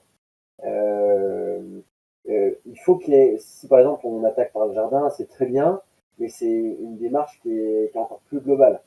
Par exemple, là, vous avez dit que vous venez en vélo au jardin. Bon, c'est un petit truc, mais c'est de la permaculture parce que c'est un ensemble. Si par exemple vous faisiez un petit jardin avec une petite butte et puis vous veniez avec un gros pick-up, vous voyez l'idée, quoi, je schématise, hein. Mais c'est Ouais. vraiment quelque chose d'ensemble et qui va en direction d'une culture permanente. Parce que c'est vrai qu'aujourd'hui, on est dans une culture générale occidentale et une autre culture qui n'était pas du tout permanente. Tout est jetable, peu de Oui. choses sont recyclées au final. Et donc c'est vraiment très global. Et c'est ça qui fait que c'est un monde infini. Mais on en parle beaucoup avec l'agriculture, puisque l'agriculture, c'est la base d'un monde renouvelable, en fait. Voilà. La nourriture, c'est ce qui vous fait vivre, ce qui pérennise l'espèce humaine. On est mieux à bouffer. Puis on aime bien bouffer. Mais je me trompe pas quand je dis que ça a été théorisé à la base par Bill Mollison et David Holmgren. Ouais, c'est d'accord, ça. deux Australiens. Ouais, et puis Fukuoka qui est un des pères aussi. Alors lui, c'est plus l'agriculture, Fukuoka pour le coup, Okay. l'agriculture naturelle. Donc lui, son bouquin il est ultra intéressant sur la manière de cultiver au Japon. C'est un ancien agronome. Enfin bref, c'est une mine d'or. Je saurais pas vous résumer parce que le bouquin est tellement riche, il faut le lire, c'est ce qui est tout seul. Mais lui, c'est très type d'agriculture. Vous l'avez lu peut-être non? Alors, Oui. on avait lu le bouquin de Bill Mollison et David Holmgren, et d'ailleurs j'avais une question à ce sujet, parce qu'il m'avait semblé que par la suite, les deux s'étaient dissociés dans leur vision globale de la permaculture, qu'il y en avait un justement qui avait élargi le terme de façon beaucoup plus significative que l'autre, mais je ne saurais pas dire exactement de quelle façon. Et c'est en ça justement que ça m'intéressait si vous avez des éléments sur le sujet. Et, ouais. Non, j'ai pas trop. Moi, c'est vrai que même si j'ai fait cette précision, je suis vraiment allé dans le côté agriculture. Euh, Même si je suis très intéressé sur le côté technique de l'écologie et du CO2, ce qui m'a passionné vraiment, moi, c'est l'agriculture, donc je suis très calé là-dedans. Après, dans tout le reste, beaucoup moins. Donc, j'ai vraiment une Ouais. culture justement là-dessus. Je sais simplement que c'est beaucoup plus global que l'agriculture. Alors, je savais même pas qu'il y avait une distinction les deux. Euh, Ouais. mais Je je crois sais qu'ils s'étaient boudés l'un l'autre à un moment donné. ah ouais, il y a eu un Il y avait- schisme au sein même de. Oui, il y a eu des tensions. Non, bah, ça, c'est assez humain à négliger. Ça. Et puis, dans les pères de la permaculture aussi, hein, qui est très connu, c'est Sepp Holzer, qui est autrichien, qui fait des choses incroyables, alors, beaucoup en agriculture aussi. Mais ça, je vous conseille. Et puis, vous qui êtes dans les Vosges, lisez son bouquin. Vous aurez un J'ai ma feedback. petite sœur ouais, qui me l'a conseillé, ça. C'est vrai Comment que... ça s'appelle, tu dis Alors attends, Sepp Holzer, je crois que c'est ça. Ok, ouais, je note. J'ai ma petite sœur qui fait justement qui passe son BPREA En en maraîchage maraîchage bio sur petite surface. Elle est où? À- Oui. Comment? Elle fait ça où? Elle fait ça à Die. Ok. Euh, DIE. DIE comme Die. C'est dans la Drôme, je Très crois. fort. Ah, moi, des concerts de Franche-Comté, ça devient difficile. Ouais, C'est pas c'est bien. ça. Mais bon. Euh, Donc elle pourra inspecter, elle fera l'inspection des travaux finis quand elle viendra chez nous pour voir Ouais, si je on- pense qu'elle pourra nous donner un coup de main aussi. Enfin, nous aider, quoi, nous conseiller, je veux dire. Pas... Ouais, On va ouais, pas ouais. la faire travailler, la pauvre. Mais C'est ça. Elle va nous dire tout ce qu'on a fait de travail. ouais, c'est ça. Mais si, les petits travaux pratiques, c'est bien, justement. Et puis, vous devez manquer de bras, parce que une telle surface à deux, ça doit être un travail énorme. Bah, pour l'instant, pour ce qu'on a fait, pour l'instant, ça va. Parce qu'encore une fois, on a donc exploité au total 65 mètres carrés sur 1600. Donc voilà, effectivement, c'est déjà du boulot, mais voilà, ça reste très gérable. Quand on se dédiera un peu plus à cette activité, effectivement, oui, toute aide sera la bienvenue, c'est probable. Ouais, je pense que ça va être beaucoup de boulot, surtout les premières années. Après, l'idée, c'est aussi de faire ce qu'on appelle un design aussi. Voilà. Et essayer, alors, c'est un idéal, hein, mais essayer le plus possible après d'avoir un système qui est quand même, qui a, disons, sur certains points, une certaine autonomie. Planter beaucoup de plantes vivaces, faire des choses qui se ressèment d'elles-mêmes, bien penser les endroits pour éviter d'avoir à trop arroser ou ce genre de trucs, quoi. Bon, on n'a pas trop de problèmes d'eau ici. Mais bon, ici, oui, comme on disait en tout début, Pour en l'instant, tout de début, l'eau. c'était il Même y a lors des beaucoup de sécheresses. pluie, donc effectivement, là, on n'aura pas trop de soucis là-dessus. Mais Ouais. aussi essayer de produire notre paillage de façon locale, enfin, qu'on Ouais. puisse produire le paillage directement sur le terrain, qu'il y ait vraiment peu d'intrants, tout ça, je pense que ça fait économiser pas mal de temps. On sera forcément obligé Mais d'aller plus loin parce qu'on n'aura pas assez de surface, je pense, pour tout produire. Enfin, ouais, c'est possible. mais voilà, faire au maximum, quoi. Ouais, en tout Effectivement. cas, oui, on va essayer d'être le plus efficace possible aussi dans notre façon de travailler et faire des expérimentations en ce sens. Mais après, voilà, moi, ce qui m'intéresse aussi, c'est de savoir comment limiter autant que possible, même par une agriculture raisonnée, raisonnable, résiliente, les émissions de CO2, de méthane et de protoxyde d'azote. Et ça, j'ai vu que c'était pas forcément encore très bien documenté, mais qu'il y avait pas mal de projets de recherche prometteurs.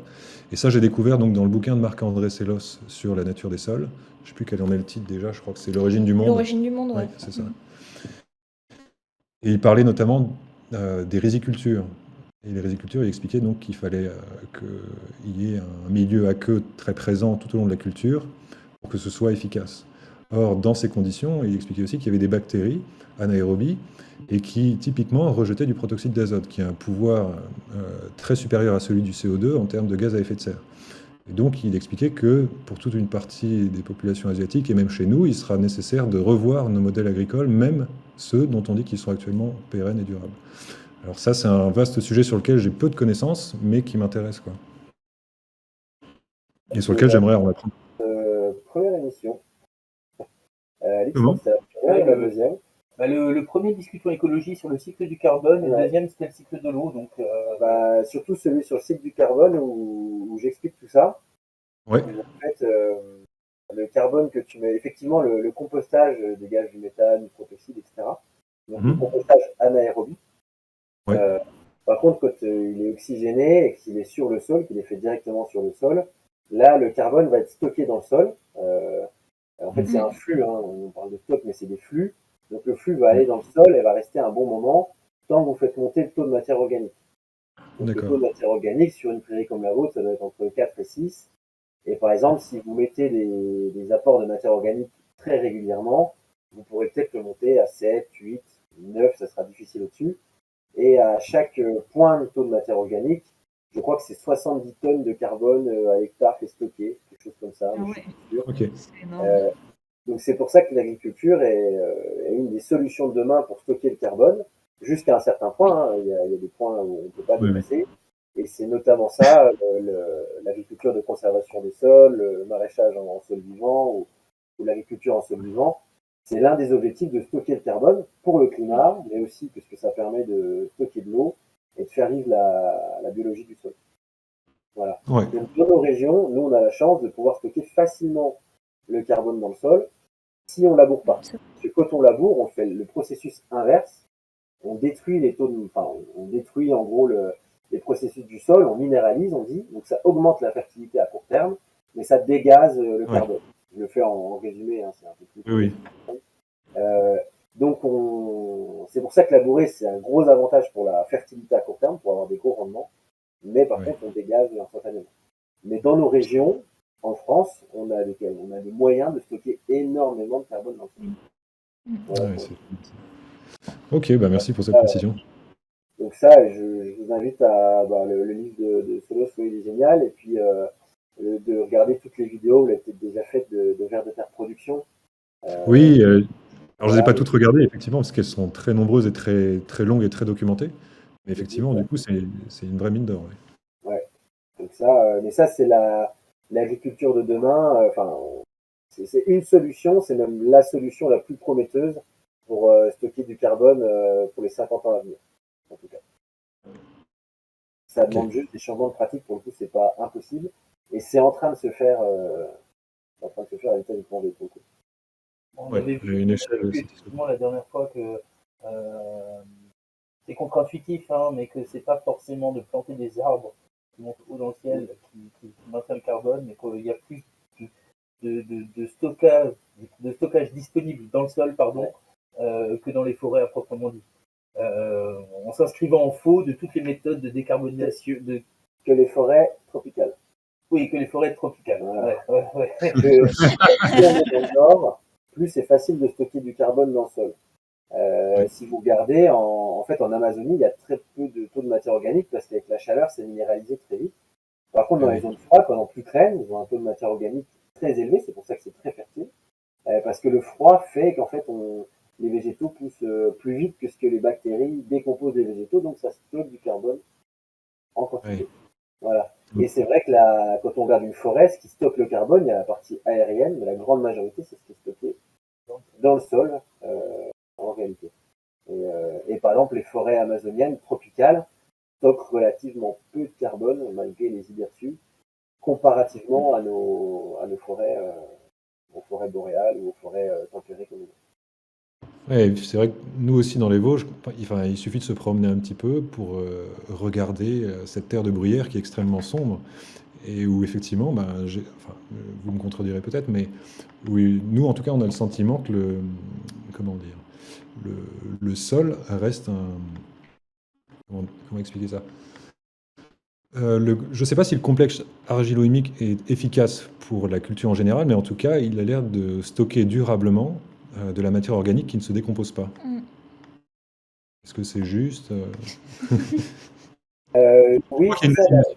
Disons qu'en fait, plus il fait froid, en fait, il y a toujours un duel entre les végétaux et les bactéries, entre guillemets. Ouais. Quand la durée du jour est longue, les végétaux prennent le dessus et font beaucoup de matière organique. Ouais. Et quand ils tombent, que la durée du jour baisse, en fait, dans nos régions, hein, je parle, quand tu as vu que la durée du jour baisse, il fait froid, donc les bactéries ne se développent pas dans le froid, et du coup, D'accord. elles n'ont pas le temps de décomposer toute cette matière organique, et du coup, elles s'accumulent. C'est ça que dans les Ouais. zones froides, vous, les Vosges, c'est quand même relativement froid, les végétaux s'accumulent et ne sont pas digérés si vite que ça par le sol, en fait. D'où les problématiques, je fais une analogie, hein, mais d'où les problématiques en Sibérie notamment, en Alaska, etc., où il y a des permafrost qui sont en train de dégeler, et donc on a toute cette matière organique qui est stockée depuis près de 20 000 ans, si je ne me trompe pas, si je ne dis pas de bêtises, qui est en train de se décomposer petit à petit, et donc c'est un stock de carbone immense qui est en train de se déverser. C'est ce qui se passe, en fait, c'est comme si vous mettiez une tonne de matière organique qui d'un seul coup se décompose, donc ça va faire du terreau, ça va faire une zone ultra fertile, hein, par contre ça va être assez incroyable, mais le compostage, comme on a l'habitude de le faire, qui est donc anaérobie, il dégage énormément de méthane, de carbone en général. Voilà. Donc il vaut mieux le mais il dégage beaucoup de carbone, et c'est ce qui se passe quand je le sol, justement. Mais à voir là-dessus, moi j'ai un petit doute, mais ça c'est un avis personnel. Pour moi, les végétaux qui vont pousser après la fonte du pergélisol vont compenser un petit peu. Mais ça, je vous le mets avec des grosses pincettes parce que c'est pas du tout un avis scientifique. C'est un sentiment personnel qu'il faudrait vérifier, mais j'ai jamais trouvé d'études sur le sujet. Mais bon, voilà. Ok. Je ferme. On a de plus en plus de scientifiques qui montent par là-bas justement, qui commencent à s'y intéresser. Ils se rendent compte que c'est en train de fondre et que même aux températures actuelles, on est en train de se créer. Parce que justement, on augmente encore la masse de carbone avec l'augmentation de la température. Yes. Ce que je vous propose, c'est très vite de repasser sur les trois piliers de la permaculture, de rebriefer rapidement la permaculture, et puis ensuite on va en arriver à une phase de questions un petit peu plus libre, où j'inviterai également les gens présents, la communauté sur Twitch, sur Discord, à poser leurs questions, et puis nos invités, Geoffrey, se feront un plaisir d'y répondre. Donc la permaculture, elle repose sur trois piliers principaux. Le premier, c'est prendre soin de la terre. Le second, prendre soin de l'humain. Et le troisième, c'est créer l'abondance ou créer assez, faire pousser assez pour redistribuer les surplus. Et c'est exactement ce que vous nous disiez, Diane et Vladimir, quand vous parliez de nourrir un petit peu le voisinage avec la production de vos jardins. De vous inscrire parfaitement dans cette optique de permaculture. Et à la manière, ça me rappelle quelque chose, des piliers qui sont complétés par des critères. Tiens, ça ne serait pas un label comme chez TerraVDAO, ça va. Voilà. Mais derrière, en fait, derrière ces trois piliers principaux, il y a 12 principes d'après David Holmgren. Donc le premier, observer et interagir, capter et stocker l'énergie, obtenir une production, appliquer l'autorégulation et accepter la rétroaction, utiliser et valoriser les ressources et les services renouvelables, ne produire aucun déchet ou le minimum possible, la conception des grandes structures au détail, voilà, c'est partir en fait avoir une analyse en sous forme d'entonnoir, partir du très général et puis aller vers le détail au fur et à mesure, intégrer au lieu de séparer, utiliser des solutions lentes et à petite échelle, se servir de la diversité et la valoriser, utiliser les bordures et valoriser la marge, et face au changement, être inventif. Moi, c'est vraiment cette dernière qui m'a marqué, l'inventivité face au changement. Ça résume un petit peu la philosophie ou... Il est certainement meilleur expert que moi, David Holmgren, donc donc oui, non, mais c'est tout cet ensemble qu'on comprend bien, quoi, en fait. Essayer d'avoir un gros impact sans avoir d'impact. Envoyer beaucoup d'abondance autour de soi sans avoir d'impact, en limitant les impacts néfastes, voire en les annulant totalement. Alors, juste pour finir, parce que j'étais parti sur le fameux jardin en lasagne, c'est l'image qu'on se fait quand on est néophyte et qu'on ne connaît pas le monde de la permaculture. Donc c'est pour ça que je suis parti sur permaculture égale lasagne. C'était volontairement un petit peu provoquant. Geoffrey va nous répondre là-dessus. Quand j'ai vu ça, c'est le maraîcher qui parle. Alors déjà, c'est parce que ça résume la permaculture à l'agriculture, et ensuite ça la mettait dans un entonnoir encore plus précis, qui est une méthode de culture qui est la lasagne. n'est pas toujours le panacée. Et c'est vrai que bon, là, c'est mon côté maraîcher qui parle.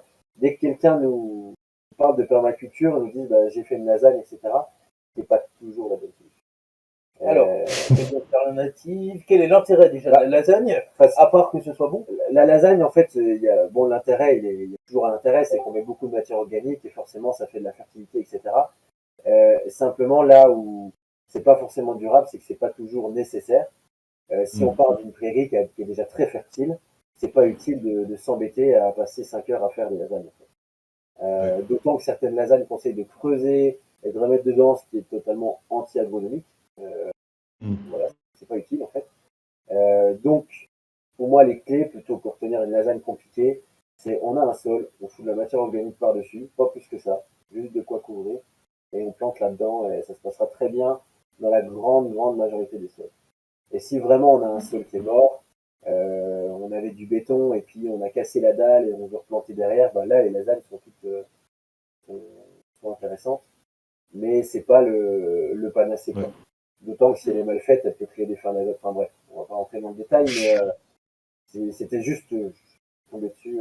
Non, mais t'as bien fait. Pour dire qu'il y a plein de solutions beaucoup plus simples. On parlait de la bâche juste avant. On part d'une prairie, le plus simple, c'est de trouver une bâche qui est recyclée, qui sera recyclable, enfin, qu'on va recycler nous-mêmes et qu'on va encore faire recycler et retrouver dans le circuit après. Et puis de partir de sa prairie qui est déjà très fertile, qui est le système le plus fertile dans nos zones en fait. Okay, voilà. Et hormis cette méthode de culture, est-ce qu'il y a des choses pour favoriser la biodiversité, pour favoriser... alors, je parle surtout en parlant de biodiversité en matière de faune, parce que je pense que la faune doit avoir un aspect assez important sur les jardins, notamment tout ce qui est petits insectes dans le sol. Bah, déjà, oui, il faut essayer de sortir de sa vision très humaine de la faune et la flore aérienne. La grande majorité de la vie sur Terre vit entre l'interface entre la Terre et l'air. Donc, ce qu'on voit pas. J'ai plus les chiffres en tête, mais c'est la grande majorité. Donc, si vous permettez à sol de vivre, donc si vous lui mettez à manger et que vous arrêtez de détruire son habitat, donc plus de labour, etc., il va se développer. Il est fait pour ça. Et j'ai envie de dire, le reste va suivre. S'il n'y a pas de vers de terre, il y aura moins d'oiseaux. S'il n'y a pas de vie dans le sol, il y aura moins d'insectes aériens, etc. Et il faut déjà avoir ça en tête. Et puis après, rajouter effectivement des arbres, etc. pour attirer les oiseaux. Mais il faut déjà partir de la base. Si on attire les oiseaux avec des arbres et que le sol est mort, en fait, ils n'auront rien à bouffer. Et ils vont venir, ils vont manger, ils vont repartir très vite. Voilà, ils seront bien, mais c'est pas comme ça qu'on va développer quelque chose de vraiment de magnifique. Il faut partir de son sol, tout le temps, c'est la base de la vie sur Terre, c'est le sol, de toute façon. On part de son sol, ce que vous avez fait, vous avez laissé la plupart des zones en prairie, vous avez bien fait, votre zone à vous, vous avez mis de la matière organique, et puis après, si ça c'est en bon état, on plante des arbres, etc. Pour la biodiversité, je pense que c'est le plus important. Nous, on a notre regard humain, on veut prendre soin de ce qu'on voit, mais c'est pas le plus important en fait dans la nature. Ouais, puis c'est vraiment important pour nous de. Alors on va faire un grand potager, mais on va aussi laisser beaucoup de zones totalement naturelles, hein, sans tonte, sans. Pour la reproduction des insectes. Ouais, pour garder cette biodiversité et cette. On verra d'ailleurs ce que nous diront les voisins, parce que bon, on est dans une zone avec des voisins extrêmement gentils, mais c'est vraiment gazon net et jaune partout. Ouais, c'est des gazons coupés à ras, c'est très non-stop.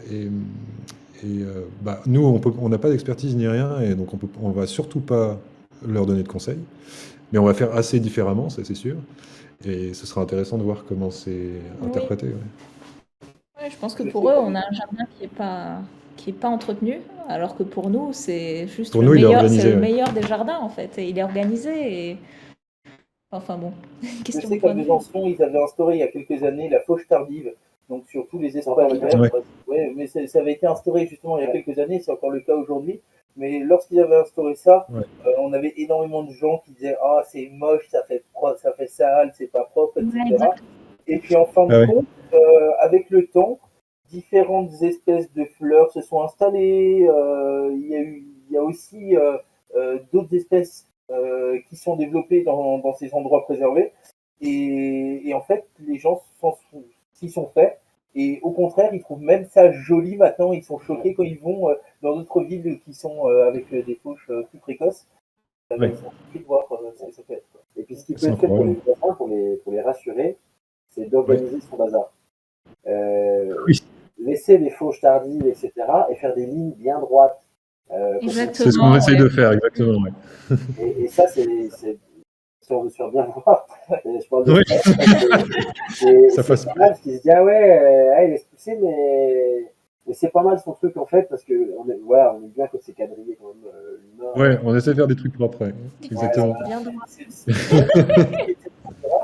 Alors je me souviens, Geoffrey avait acheté un terrain très pentu où il avait installé des terrasses et le voisin lui avait reproché d'être bordélique et de rien foutre de ses journées, Ouais, ça m'a fait fendu. alors qu'il avait fait un travail mais vraiment exceptionnel. Il avait effectivement laissé les premiers mètres du terrain un petit peu en jachère. Non, c'était que des orties. C'était des orties, ouais, voilà, il y avait des jachères, Ouais. des orties, mais derrière il y avait un travail de fou fait sur ces différents paliers, sur ce jardin d'escalier. Et voilà, et le mec, le voisin, ne voyait que ses orties, alors que.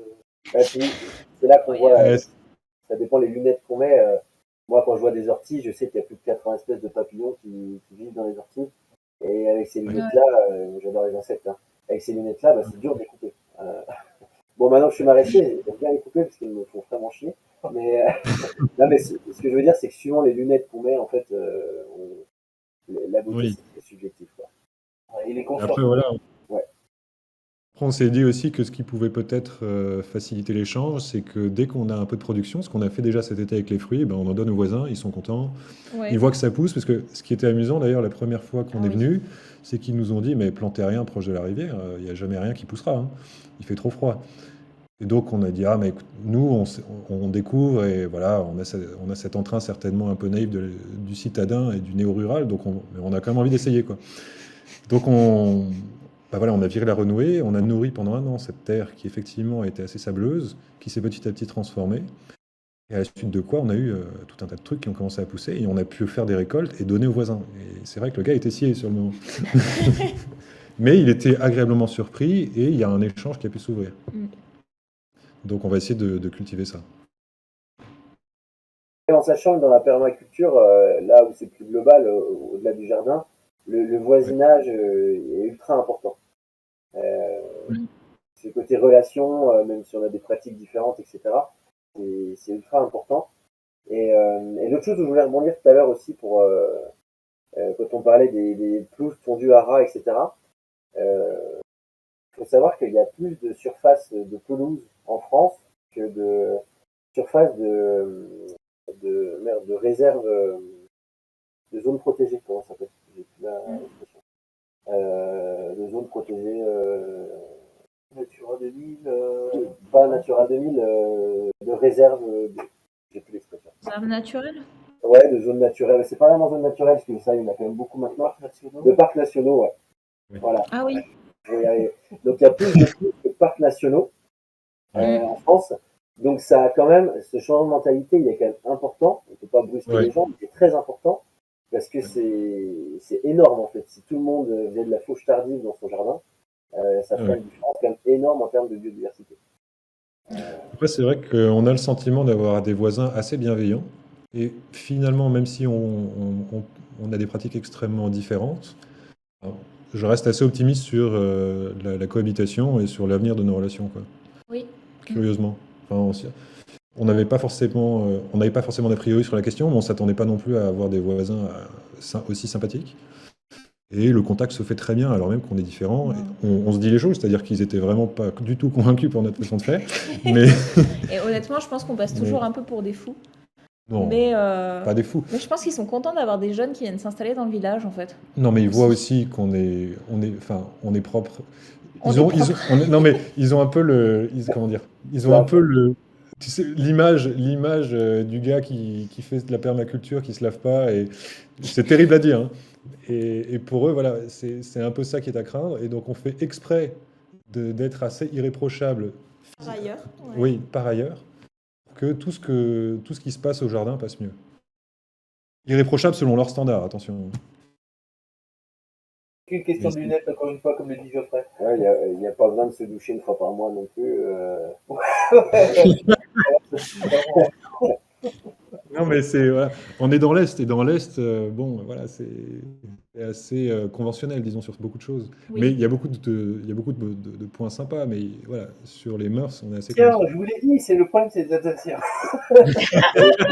On sait, Mais on venez en est- Franche-Comté, on n'est pas loin. Non, je suis Alsacien, hein, je vais me faire taper, moi. Je vais me faire taper la famille. Non, mais par contre, ce qui est vrai, Diane, tu as dit tout à l'heure, dans les petits villages, il y a de moins en moins de jeunes. Donc, quand des jeunes viennent, c'est quand même Oui. cool. Les C'est gens vrai. sont vraiment contents. Ça met une fraîcheur, alors même s'ils sont différents et tout, déjà, ça leur donne l'occasion de rigoler un petit peu. C'est ça. Et puis, je pense que c'est important. Les gens sont vraiment contents que les villages se redynamisent un petit peu et il suffit d'un couple, une ou deux familles, un ou deux couples, ou quelques jeunes pour redynamiser un petit village. Donc, je pense que vous avez forcément, vous avez de fortes chances d'être quand même bien accueillis et vous avez été bien accueillis à ce qu'on On a été entend. très bien Ouais, accueillis, on a été honnêtement. très bien accueillis et honnêtement, moi personnellement, je m'y attendais pas parce que quand on dit qu'on n'a jamais vécu à la campagne, alors moi j'avais des origines alsaciennes donc ça passe un peu mieux, mais Peut-être que ça a facilité quand je même. pense que ça a facilité les choses, il faut pas se mentir. Après, c'est vrai que ben, je dis, bah écoutez, on vient de Paris et de Marseille. Euh, franchement, les gens, ils ouvrent un peu des yeux, enfin, ils ont un peu des yeux ronds comme des soucoupes, quoi, quand on leur dit ça. Et du coup, j'étais un peu inquiète au début, où je me disais, ah, mais est-ce qu'on fait pas trop un peu néo-ruraux C'est ce et, qu'on est, hein, et mais c'est totalement ce qu'on est. Et je me suis dit, peut-être que les gens vont pas très bien prendre les choses, quoi, qu'on est un peu des étrangers pour eux. Et en fait, pas du tout. Ils ont été non, super accueillants très bienveillant. Ouais. et très bienveillants. Et même si on fait les choses un peu différemment, ben, les relations humaines se passent très bien. Donc j'ai bon espoir aussi que bah, par rapport à ce projet de permaculture, ben, ça puisse avoir un petit impact Local, ouais. s'il y a il y a un accueil qui est positif déjà humainement. Je me dis que peut-être que d'un point de vue permaculture aussi, ça peut peut-être un peu Ouais, absolument. faciliter les choses et du coup ça part bien quoi. Ouais. Voilà. Les consciences évoluent et puis restons sur sur ces mots positifs. Si maintenant je vous pose la question à tous les trois, alors déjà, est-ce qu'il faut avoir forcément un énorme terrain ou si j'ai un petit bout de terrain en bas de chez moi, est-ce que je peux appliquer déjà les principes de permaculture ou même sur mon balcon? Et si oui, quels seraient les trois conseils que vous auriez à donner à quelqu'un qui veut se lancer? Peut-être commencer par un bouquin ou se lancer directement, faire ses Commencer expériences? petit. Vous voulez répondre ou quoi? Moi, le premier truc qui me vient spontanément, je dirais commencer petit. Parce qu'il y a énormément quand même de choses à apprendre, qui sont donc passionnantes. Mais il y a pas mal d'expérimentations à faire aussi. Et je pense qu'on peut vite se perdre. En tout cas, j'ai ma petite sœur, donc, qui est déjà dans le domaine, j'ai eu cette chance de pouvoir échanger avec elle sur le sujet. Et elle m'a raconté pas mal d'histoires où effectivement on perdait vite le compte de ce qu'on entamait et de ce qu'on n'avait pas à tenir parce que voilà, c'est trop complexe, trop vite, trop voilà, comment on appelle ça, sur trop d'aspects différents. Donc c'est pour ça que vraiment nous on s'est dit on est vraiment néophyte, ça nous passionne. On commence par se renseigner sur ce qui existe comme littérature sur le sujet et on fait des petites expérimentations et on voit ce que ça donne. Et pour l'instant, c'est très amusant, très gratifiant. Et ça marche plutôt bien. Alors, il y a cette histoire du chien d'Inde dont on va effectivement constater que ça n'aura peut-être pas Mais on verra. fonctionné comme on le souhaitait, mais en tout cas, voilà, ça démarre sur des bases qui sont encourageantes. Et je pense que même sur un tout petit espace, même si on a 10 mètres carrés de jardin ou même 3 pots sur un balcon, je pense qu'on peut déjà s'amuser en fait. Et Ouais. surtout penser vivant, je dirais. Enfin, Mais Aix-en-Provence, on avait fait ça à d'ailleurs. Aix-en-Provence, oui, ben, quand on était à Aix-en-Provence, on avait une terrasse en fait, donc une terrasse d'allée. Hein. Ouais. Et on avait mis des gros pots, on avait ramené de la terre, on avait fait des tomates. Alors, c'était pas vraiment de la permaculture, Non, honnêtement. c'était Parce juste que, de... ouais, de la permaculture en pot, c'est quand même un peu compliqué. Mais je dirais que, ouais, si on a un tout petit jardin, moi, je pense qu'on peut faire plein de choses. Il faut juste penser vivant et appliquer les principes à son échelle. Pailler, essayer d'attirer de la biodiversité, mettre des plantes locales. Si on s'en tient à l'aspect agriculture, encore une fois, Ouais. Donc, ouais. Mais je pense que Geoffrey aura certainement plus d'éléments. certainement plus de clés à donner que nous là-dessus. Hein. Chose, elle est petit et lentement, que moi je suis personnellement incapable de faire et du coup j'ai galéré sur plein de sujets. Mais il faut y aller tranquillement, pas se dégoûter. Si on va trop fort sur quelque chose, disons que les métiers, enfin je dis les métiers, le travail travail de la terre, que ce soit l'élevage, l'agriculture, etc., c'est très chronophage en temps. Donc, surtout quand on maîtrise pas les choses. Et donc, si on prend beaucoup de temps à faire quelque chose qu'on maîtrise pas et qu'on le fait mal, du coup, ça peut être décourageant. Donc, alors que si on fait doucement, on le fera mieux parce que on a plus le temps de regarder. Si on met qu'un seul pied de tomate, on est concentré sur son pied de tomate, alors que si on en a 200, là, c'est plus compliqué. Et puis de monter petit à petit, je pense que vous avez la bonne stratégie, la bonne méthode. Et après, ça dépend. Il y a des gens qui préféreront aller aider un petit papy qui maîtrise, ou d'autres, moi je suis comme ça, qui vont lire 50 bouquins sur le sujet. Je sais même pas s'il y a une bonne ou une mauvaise méthode. Faut y aller. Puis vu que ça va plus loin que l'agriculture, déjà commencer à se dire, tiens, pot que je mets sur mon balcon, il est en plastique, est-ce que je pourrais faire en poterie ou faire de la récup, etc. Ça, c'est déjà de la permaculture en fait. Pour ça que je le précise parce que c'est vraiment aller vers une écologie totale, mais on en a à des années-lumière. C'est prendre conscience de son impact sur la planète, prendre conscience qu'on est là, quoi. Exactement. Et même faire des tomates sur son balcon, c'est prendre conscience comment pousse la tomate, c'est comprendre que même à Aix-en-Provence, si elle n'est pas rentrée en hiver, le pied de tomate il va mourir, donc les tomates ne poussent pas en décembre. Encore qu'à Aix-en-Provence, ça peut après se tenir, mais bref, bon. Mais les grenouilles dedans en plus. Voilà, de petits pas, puis petit à petit, après, les projets ils évoluent. Moi, là, le terrain que vous avez acheté, c'est ce que j'ai fait il y a 5 ans, et puis maintenant, c'est le métier, quoi. Mais si j'avais commencé directement par le fait que ce soit mon métier, ça m'aurait peut-être gonflé, parce que c'est chronophage, quoi. Le chronophage aurait pris le dessus sur le côté plaisir. Voilà, et puis l'autre avantage du vivant, que la permaculture, ça s'inscrit là-dedans, c'est qu'en fait, c'est infini. Donc ceux qui aiment la connaissance, on n'a jamais fini, en fait. Non, mais c'est vrai. Donc quand on aime la connaissance, on ne sera jamais rassasié, on ne sera jamais lassé là-dessus, parce qu'il y a toujours mille trucs à apprendre. Absolument. Eh bien, merci pour ces 3 conseils. Ce que je vous propose, c'est désormais de passer à la phase de questions-réponses. Alors, je ne sais pas si les gens dans le chat ont mis quelques questions. Je suis passé rapidement tout à l'heure pour vérifier. Je n'en ai pas vu. Si j'ai eu une question par SMS, on me demandait est-ce que cultiver du maïs, des tomates ou ce genre d'espèces qui viennent de l'étranger, ça va en opposition avec ce concept de permaculture ou peu importe? Alors, c'est vrai qu'on a parlé des espèces invasives tout à l'heure. Alors moi, j'ai une opinion très ouverte sur les espèces invasives. Pour moi, il n'y a pas vraiment d'espèces invasives, ça dépend juste de la durée. Combien de temps il est là. Et on qualifie d'invasif ce qui gêne l'humain, bien souvent. La plupart de nos légumes sont invasifs. On parle de ça. En réalité, à l'échelle géologique du temps, tout circule sur Terre. Vous voyez, la migration des oiseaux véhicule énormément de graines, de bactéries, parfois d'insectes, entre l'Éthiopie et l'Europe, ou l'Afrique du Nord et l'Europe, etc. Et moi, je suis assez ouvert avec ça. Je pense qu'on peut ramener tout un tas de choses, et puis la nature, elle se débrouillera. Ce qui pose problème aujourd'hui, c'est plutôt la destruction des biotopes. Par exemple, la renouée du Japon, elle s'installe pas n'importe où par hasard. Souvent, c'est dans les milieux dégradés, où la forêt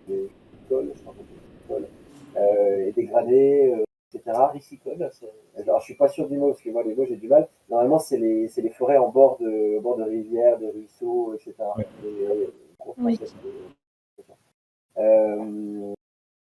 Voilà, et moi je suis assez ouvert avec ça, parce que la grande majorité, déjà on aurait bien du mal à se nourrir, vous avez la pomme de terre quand même, la tomate, on a quand même pas mal de trucs, le riz aussi, ouais, même les blés, si on remonte à plus loin, ils viennent des steppes asiatiques, ou du Moyen-Orient, enfin c'est quand même pas non plus l'Europe.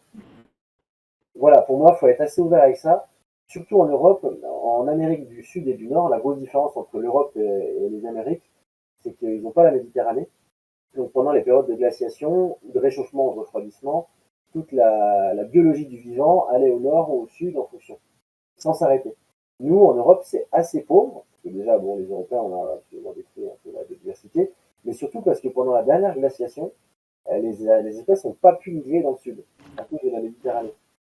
Donc c'est très pauvre à cause de ça. Et moi, je considère que l'humain, comme les oiseaux, c'est presque notre mission de faire bouger les choses. Bon, c'est un côté très philosophique de la santé. On est d'accord ou pas, hein, mais pour moi, non, ça n'a pas du tout à côté bon. Il y a des espèces. Vous voyez, par exemple, on parle du frelon asiatique souvent. Le frelon européen, il est là depuis 400 ans.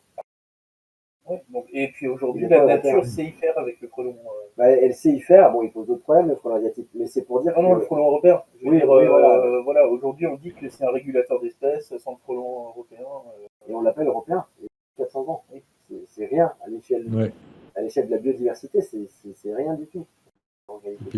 On l'appelle européen. Voilà. Ouais, je suis assez d'accord avec ça aussi. Et puis, même les plantes qu'on pourrait appeler locales, les plantes potagères, en fait, rien n'est naturel. Hein. Un pommier, un poirier, c'est des plantes qui ont été sélectionnées pendant des dizaines d'années. Toutes les plantes potagères, en fait, qui nous produisent nos fruits et nos légumes, je pense pas qu'il y en ait une seule qui n'ait pas été sélectionnée, réarrangée pour avoir une production satisfaisante. Je pense qu'il n'y a rien de vraiment naturel, en fait. Il n'y a aucune plante qui est vraiment sauvage là-dedans. Je réfléchis, mais... T'as pas d'exemple. Mais qui est naturel, il y a une sélection qui a été faite par les ours, c'est le pommier du Kazakhstan.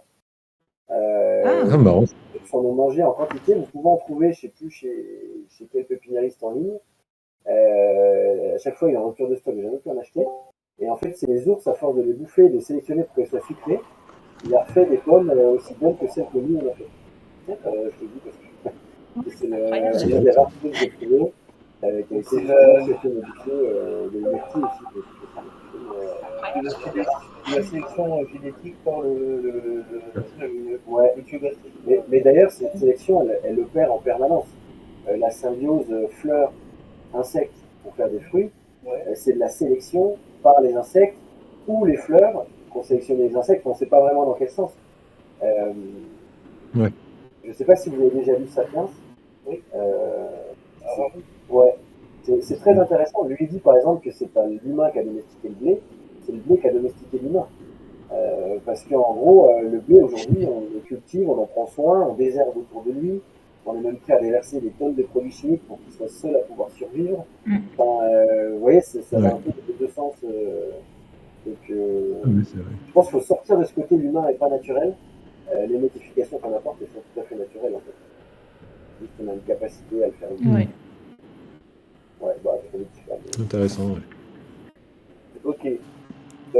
Merci pour ta réponse, Geoffrey. Je regarde un petit coup là si j'ai d'autres questions, mais les gens sont très calmes ce soir.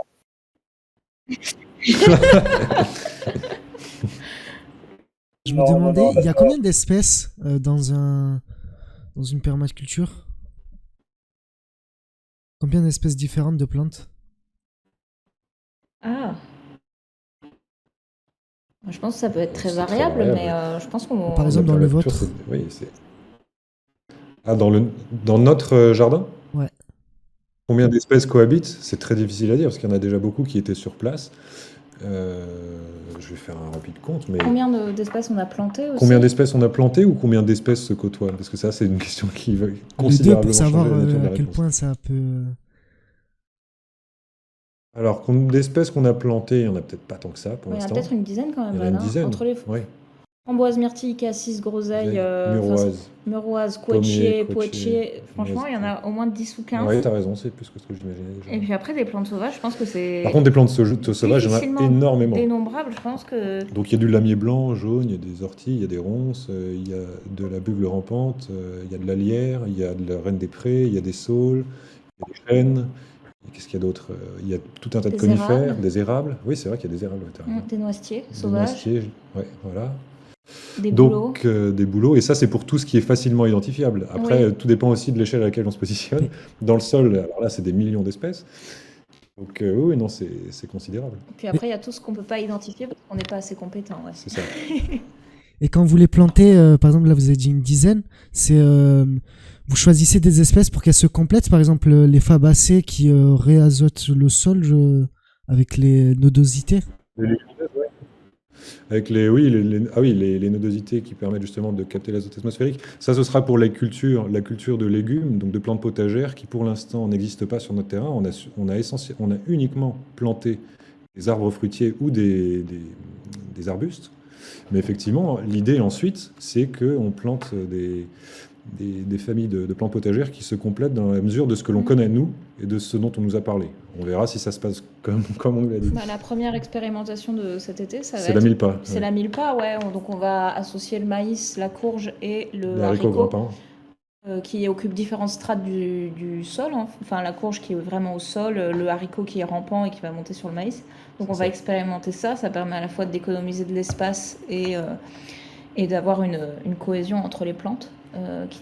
Voilà, le maïs devient un tuteur, la courge devient un couvre-sol, donc ça permet Ouais. d'économiser un peu d'eau. Donc ça, on va essayer, oui, effectivement. Et puis à terme, c'est d'essayer de développer d'autres associations et de voir ce qui marche. De voir ce qui marche essentiellement sur notre terrain avec ses caractéristiques physico-chimiques. Et voilà, ça va être de l'expérimentation. Une petite, En plus de la lecture, bien sûr. il existe des arbres de la famille des fabacées qui stockent l'azote dans le sol et en les taillant, ils vont le libérer. Donc ça, vous pouvez le mettre par exemple dans votre verger. D'accord. Ouais. Plante, Quels arbres? je vous laisse fouiner. Il faut les tailler régulièrement parce que en fait, l'azote, elle l'extrait de l'air, mais elle le garde jalousement. Hein, donc faut lui planter. Voilà, quand vous taillez un arbre, en fait, il perd quasiment autant de racines. Ouais. Ah ouais. Il y a plein de ses racines. Donc du coup, en laissant mourir ses racines, il va dégager l'azote autour de lui. Et puis surtout, il faut chercher des fabacées qui se mycorhizent avec les autres arbres. Ouais. Le mycorhize, pour ceux qui ne savent pas, c'est les champignons dans le sol, c'est l'internet du sol en fait. C'est des champignons qui relient différentes plantes, etc. Et dans un sol vivant, en forêt ou même dans une prairie, ces champignons sont nourris en permanence par tout un tas de plantes et il y a des échanges entre plantes, même de races différentes. Des échanges d'informations qu'on n'arrive pas à décoder aujourd'hui, mais on sait qu'il y en a des milliers, si ce n'est pas des millions, et des échanges de nutriments aussi, de manière assez importante. Donc ça, c'est des choses à...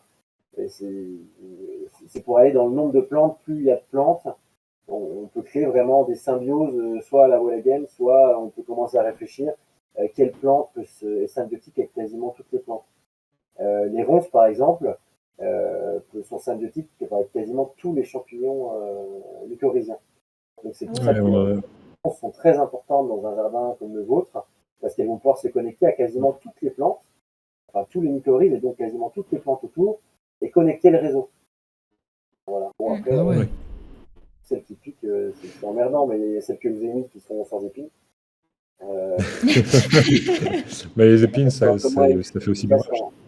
Mais elles sont un peu moins efficaces en mycorhisation, du coup, c'est le revers de la médaille. Ah oui. D'ailleurs, je vous invite à regarder. Actuellement, la sur T+7 doit y avoir un documentaire génial où il parle justement de ce fameux World Wide Wood. Pardon. Ouais. Je vous invite à aller le regarder. Et puis sinon, il y a un bouquin d'un Allemand qui a énormément travaillé sur la communication interespèce chez les végétaux. J'ai oublié son nom, mais j'essaierai de vous retrouver ça. La vie secrète des arbres. La vie secrète des arbres, ça doit être ça, ouais. Effectivement, une couverture verte assez fleurie. Avec un cerf, non? Exactement, avec un cerf. Donc c'est ça qu'on a vu même. On vous mettra de toute façon toutes les références en description pour ceux qui nous rattrapent sur YouTube. Et puis en attendant, y a-t-il d'autres questions? Et les espèces, là, vous en plantez une dizaine, et ça dépend enfin, c'est au fil de l'année que vous décidez vous planter d'autres espèces, parce que c'est pas, est-ce qu'elles arrivent à survivre sur toute l'année? Ça dépend lesquelles. Ouais. Ça dépend lesquelles, mais toutes celles qu'on a plantées pour le moment, elles survivent. Oui, en tout cas, pour l'instant, on a surtout planté des vivaces, donc des plantes qui vont survivre toute l'année et qui vont perdurer pendant plusieurs années, notamment les arbres fruitiers. Voilà. Après, là, cette année, on va commencer à planter donc des plantes annuelles. Donc là, ça se plante généralement. Alors, il y a d'autres espèces qui peuvent se planter en automne et en hiver, mais généralement, ça se passe au printemps. Et elles vont faire leur cycle printemps-été, éventuellement automne. Et ensuite, elles meurent l'hiver et après, on les replante. Donc notamment le maïs, les tomates. Chez nous, ça marche comme ça. Après, sous certains climats, il y a certaines plantes annuelles qui deviennent des vivaces parce que les hivers sont très doux. Mais chez nous, les hivers sont très rigoureux. Donc, en Il fait du fait, -20 parfois ouais. facilement. Ouais. Donc les fruitiers, globalement, restent pendant plusieurs années et les plantes potagères, plus général, enfin c'est très général ce que je dis, mais généralement les plantes potagères vont faire juste un cycle pendant une saison et ensuite mourir l'hiver et être replantées l'année prochaine. Après, t'en as l'hiver aussi, mais chez nous, c'est compliqué. Ouais. Quelle hauteur? Ouais. Votre terrain, il est à quelle hauteur? 500 mètres d'altitude environ. Un poil plus, ouais. Non, Ah ouais, 491. 491 Ouais, entre 491 et 495, je Je crois. croyais qu'il était à 500, ok. C'est vraiment -20, enfin, il fait si souvent que ça, -20. Il fait vraiment. On appelle Krut la petite Sibérie localement. En Et fait, il y a un microclimat local, ouais, et parfois à 5 km de distance, il y a 4 degrés de différence, quoi. 4 degrés de différence, c'est une pluviométrie qui n'est pas du tout la même. Enfin, ma grand-mère habite à Tannes, donc 15 km Là, plus c'est loin. 15 km en l'occurrence. Elle a son printemps et commence 2 ou 3 semaines avant le nôtre. Enfin, tout est en décalé en fait. Et en fait, ouais, c'est parce qu'on est entouré de montagnes assez hautes qui cumulent Pour vers, les Vosges. ouais, pour les Vosges, c'est pas assez haut, ça fait Ouais. 1200 mètres de dénivelé environ tout Ouais, autour. c'est ça. Parce qu'en gros, on est dans une cuvette. Donc, il fait plus froid, il y a plus de pluie. Et c'est aussi pour ça qu'on s'est installé là, parce que la pluie, c'est quand même hyper important. L'eau, sans eau, il n'y a pas de vie. Et puis, le froid, avec le réchauffement climatique, il fera de moins en moins froid. Ça dépend, c'est très. Non, Globalement. oui, la température moyenne va augmenter, mais tu as des endroits où il fera beaucoup plus froid, des endroits où il fera beaucoup plus chaud, mais globalement, la température moyenne va augmenter. Globalement, Tu auras la des épisodes température va extrêmes augmenter. beaucoup plus fréquents. Ouais. Ça nous évite d'avoir des étés trop extrêmes, en fait. Mais chez Surtout nous, ça. il y aura plus d'eau, en fait. Il y aura des événements extrêmes avec plus d'eau, ce à quoi il faut se préparer aussi, hein, mais c'est pas forcément uniquement bénéfique. Oui, bien sûr. Parce qu'il y a des phénomènes de lixiviation. Écologie, justement, où le réchauffement accélère les flux. C'est pas forcément un réchauffement, mais c'est une accélération des flux, donc de l'évaporation et donc des précipitations et du cycle de l'eau en général. Je vous invite à regarder les 2 premiers épisodes de discussion écologie avec Geoffrey où on aborde le sujet. Écoutez, Et là, j'ai une dernière question. Sur les animaux, parce que là, vous avez dit que vous allez mettre des poules. Est-ce qu'à terme, il y aura d'autres animaux, tels que des vaches ou quoi? Alors non, pas de vaches, parce que ça, honnêtement, c'est un vrai métier. On avait pensé, mais... Aux chèvres. On avait envie, pensé aux à un chèvres, moment, ouais. on avait envie de chèvres, mais on pense que notre terrain est quand même un peu trop juste. C'est ça. Parce que ça mange un peu tout. Et en plus, il faut qu'on appelle ça mince. Il faut qu'elles aient des petits si Voilà, on veut avoir du lait, du fromage, etc. Enfin, c'est Donc, vraiment très compliqué. Très chronophage, visiblement. Après, on aura, en plus des poules, on va peut-être aussi avoir des canards. Des canards coureurs. Oui, alors ça, je sais pas. Tu sais pas ? Je sais pas. On verra. Il y aura des poules. Non, mais on va en discuter, quoi. Voilà, c'est en cours de discussion. Ouais. Alors, les poules, c'est sûr. Ouais, les poules, ça c'est sûr à 100%. Mais pour le reste, honnêtement, on a une petite surface. Hein. Et les poules, elles seraient dans un enclos? Enfin, comment? Elles seraient... Non, elles vont pouvoir se promener tranquillement. Par contre, il y aura une partie. Le potager, il sera accessible uniquement à certains moments. Et l'idée, c'est qu'elles puissent faire le tour. Le potager sera clôturé et qu'elles puissent tranquillement faire le tour et éventuellement limiter le nombre d'intrus néfastes. Donc, typiquement, des limaces quand il y en a trop. Ouais, ça permet de réguler un petit peu certains... C'est comme ça qu'on se l'imagine, on verra si ça se passe vraiment comme ça. Ça permet de réguler un peu le nombre de limaces, d'escargots, et puis évidemment, ça fait des œufs aussi, donc c'est tout bénef. Mais on verra. On verra. Mais les poules, oui, c'est sûr à 100%, ouais. Bon, Renard. Yo. Du coup, moi, je n'avais pas forcément de questions. C'était juste un commentaire. Je voulais juste vous dire, en fait, ça fait vraiment plaisir en fait, d'entendre des passionnés. Je sais que Geoffrey souvent parle de ça aussi. Et en fait, peu importe les passionnés qu'on entend, ça fait toujours plaisir d'entendre des personnes qui sont investies dans leur mouvement. Et depuis tout à l'heure, j'apprends plein de trucs. J'apprends plein de petites choses et c'est vraiment cool, en fait. Donc voilà. Merci beaucoup. Ouais, commentaire. Très sympa, merci beaucoup. Ouais, non, mais même on s'est échangé des messages disant vous êtes vachement investis, c'est vachement cool. Donc, surtout, merci à vous en fait. Écoutez, non, c'est un plaisir, ça reste comme tu le suggères une passion. Donc l'investissement, il est plaisant pour nous, c'est pas une souffrance, quoi. Donc c'est vraiment, vraiment une activité qui nous tient à cœur, ça c'est sûr. Écoutez, nous on a été ravis de pouvoir découvrir votre projet. J'avais une question Peut-être sur. rentrer par la petite porte du Question. NFT pour arriver dans Bon, le attends, grand. il y Il y a a, Raph je crois qui a qu'on une entend question. Raph dans le fond là, qui a une petite Oh, question, pardon, Vous excuse-moi, m'entendez? mais on l'entend un peu bas.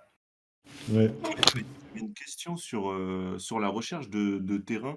Comment vous avez un peu cherché votre terrain? Ah, Est-ce que vous étiez Mmh. déjà sur place en fait pour chercher le terrain? Et est-ce que vous avez aussi cherché, est-ce que c'était un terrain agricole et est-ce que vous avez essayé de faire des recherches en fait sur des terrains agricoles? Alors c'est une bonne question, c'était pas un terrain agricole, il se trouve que c'était même une dent creuse du village de Crute, donc c'est vraiment dans le village, c'est pas en périphérie. Et c'est en ça que ça nous intéressait, parce qu'on s'est dit que nous, on voulait en faire un truc qui soit le plus responsable possible. Et vu ce qu'il y avait autour, on s'est dit que voilà, il valait peut-être mieux que ce soit nous qui l'achetions. Donc c'est vraiment dans le village, et c'est ce qui explique aussi la petite surface. mm.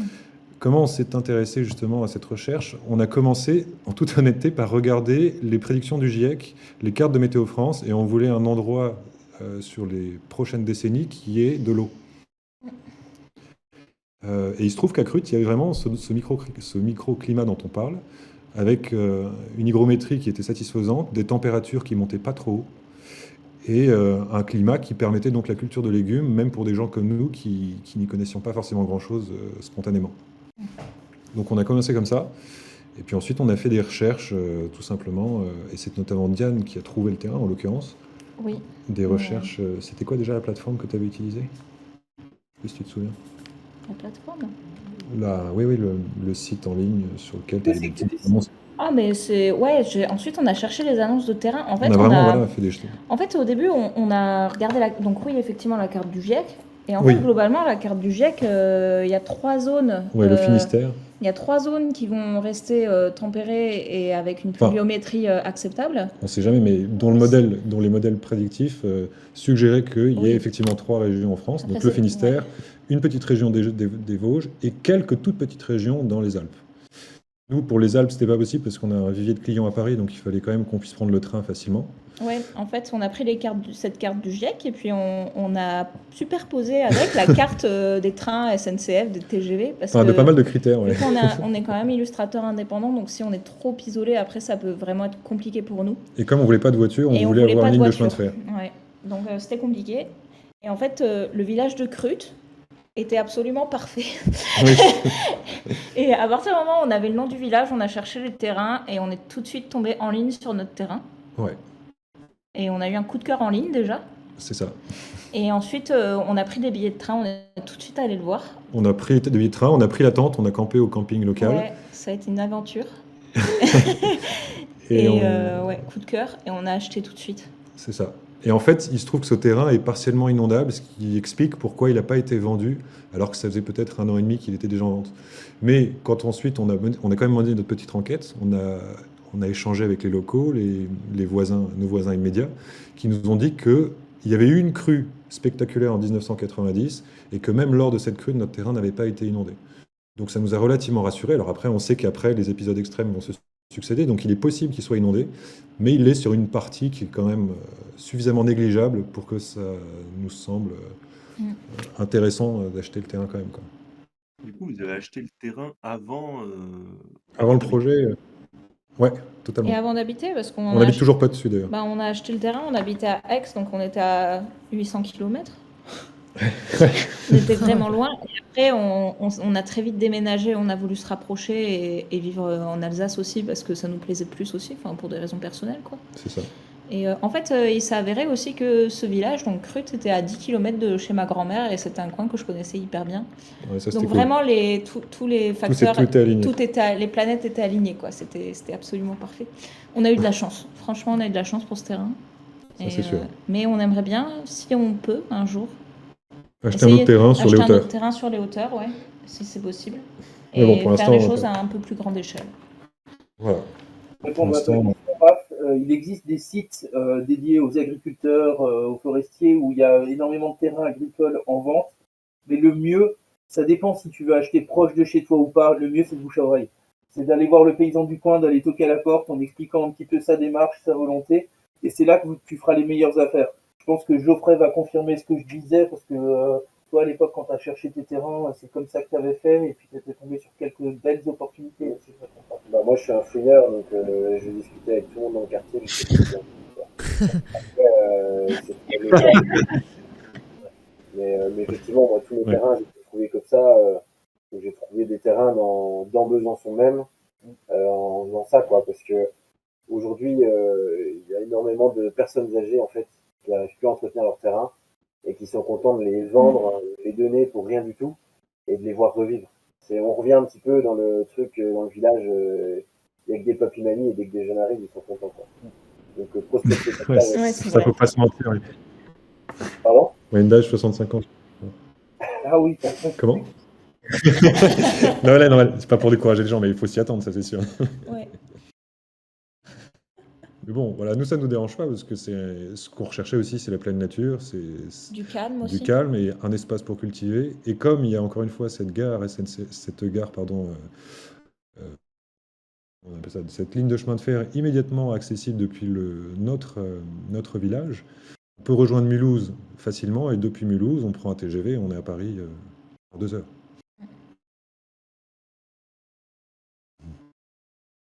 Mais ouais. eh ben, écoutez, merci beaucoup. Est-ce qu'il y a d'autres questions avant que, parce que j'ai failli en louper deux avant qu'on close, Franchement, l'antenne. ouais, de rendre l'antenne, c'est ça. Merci, Geoffrey.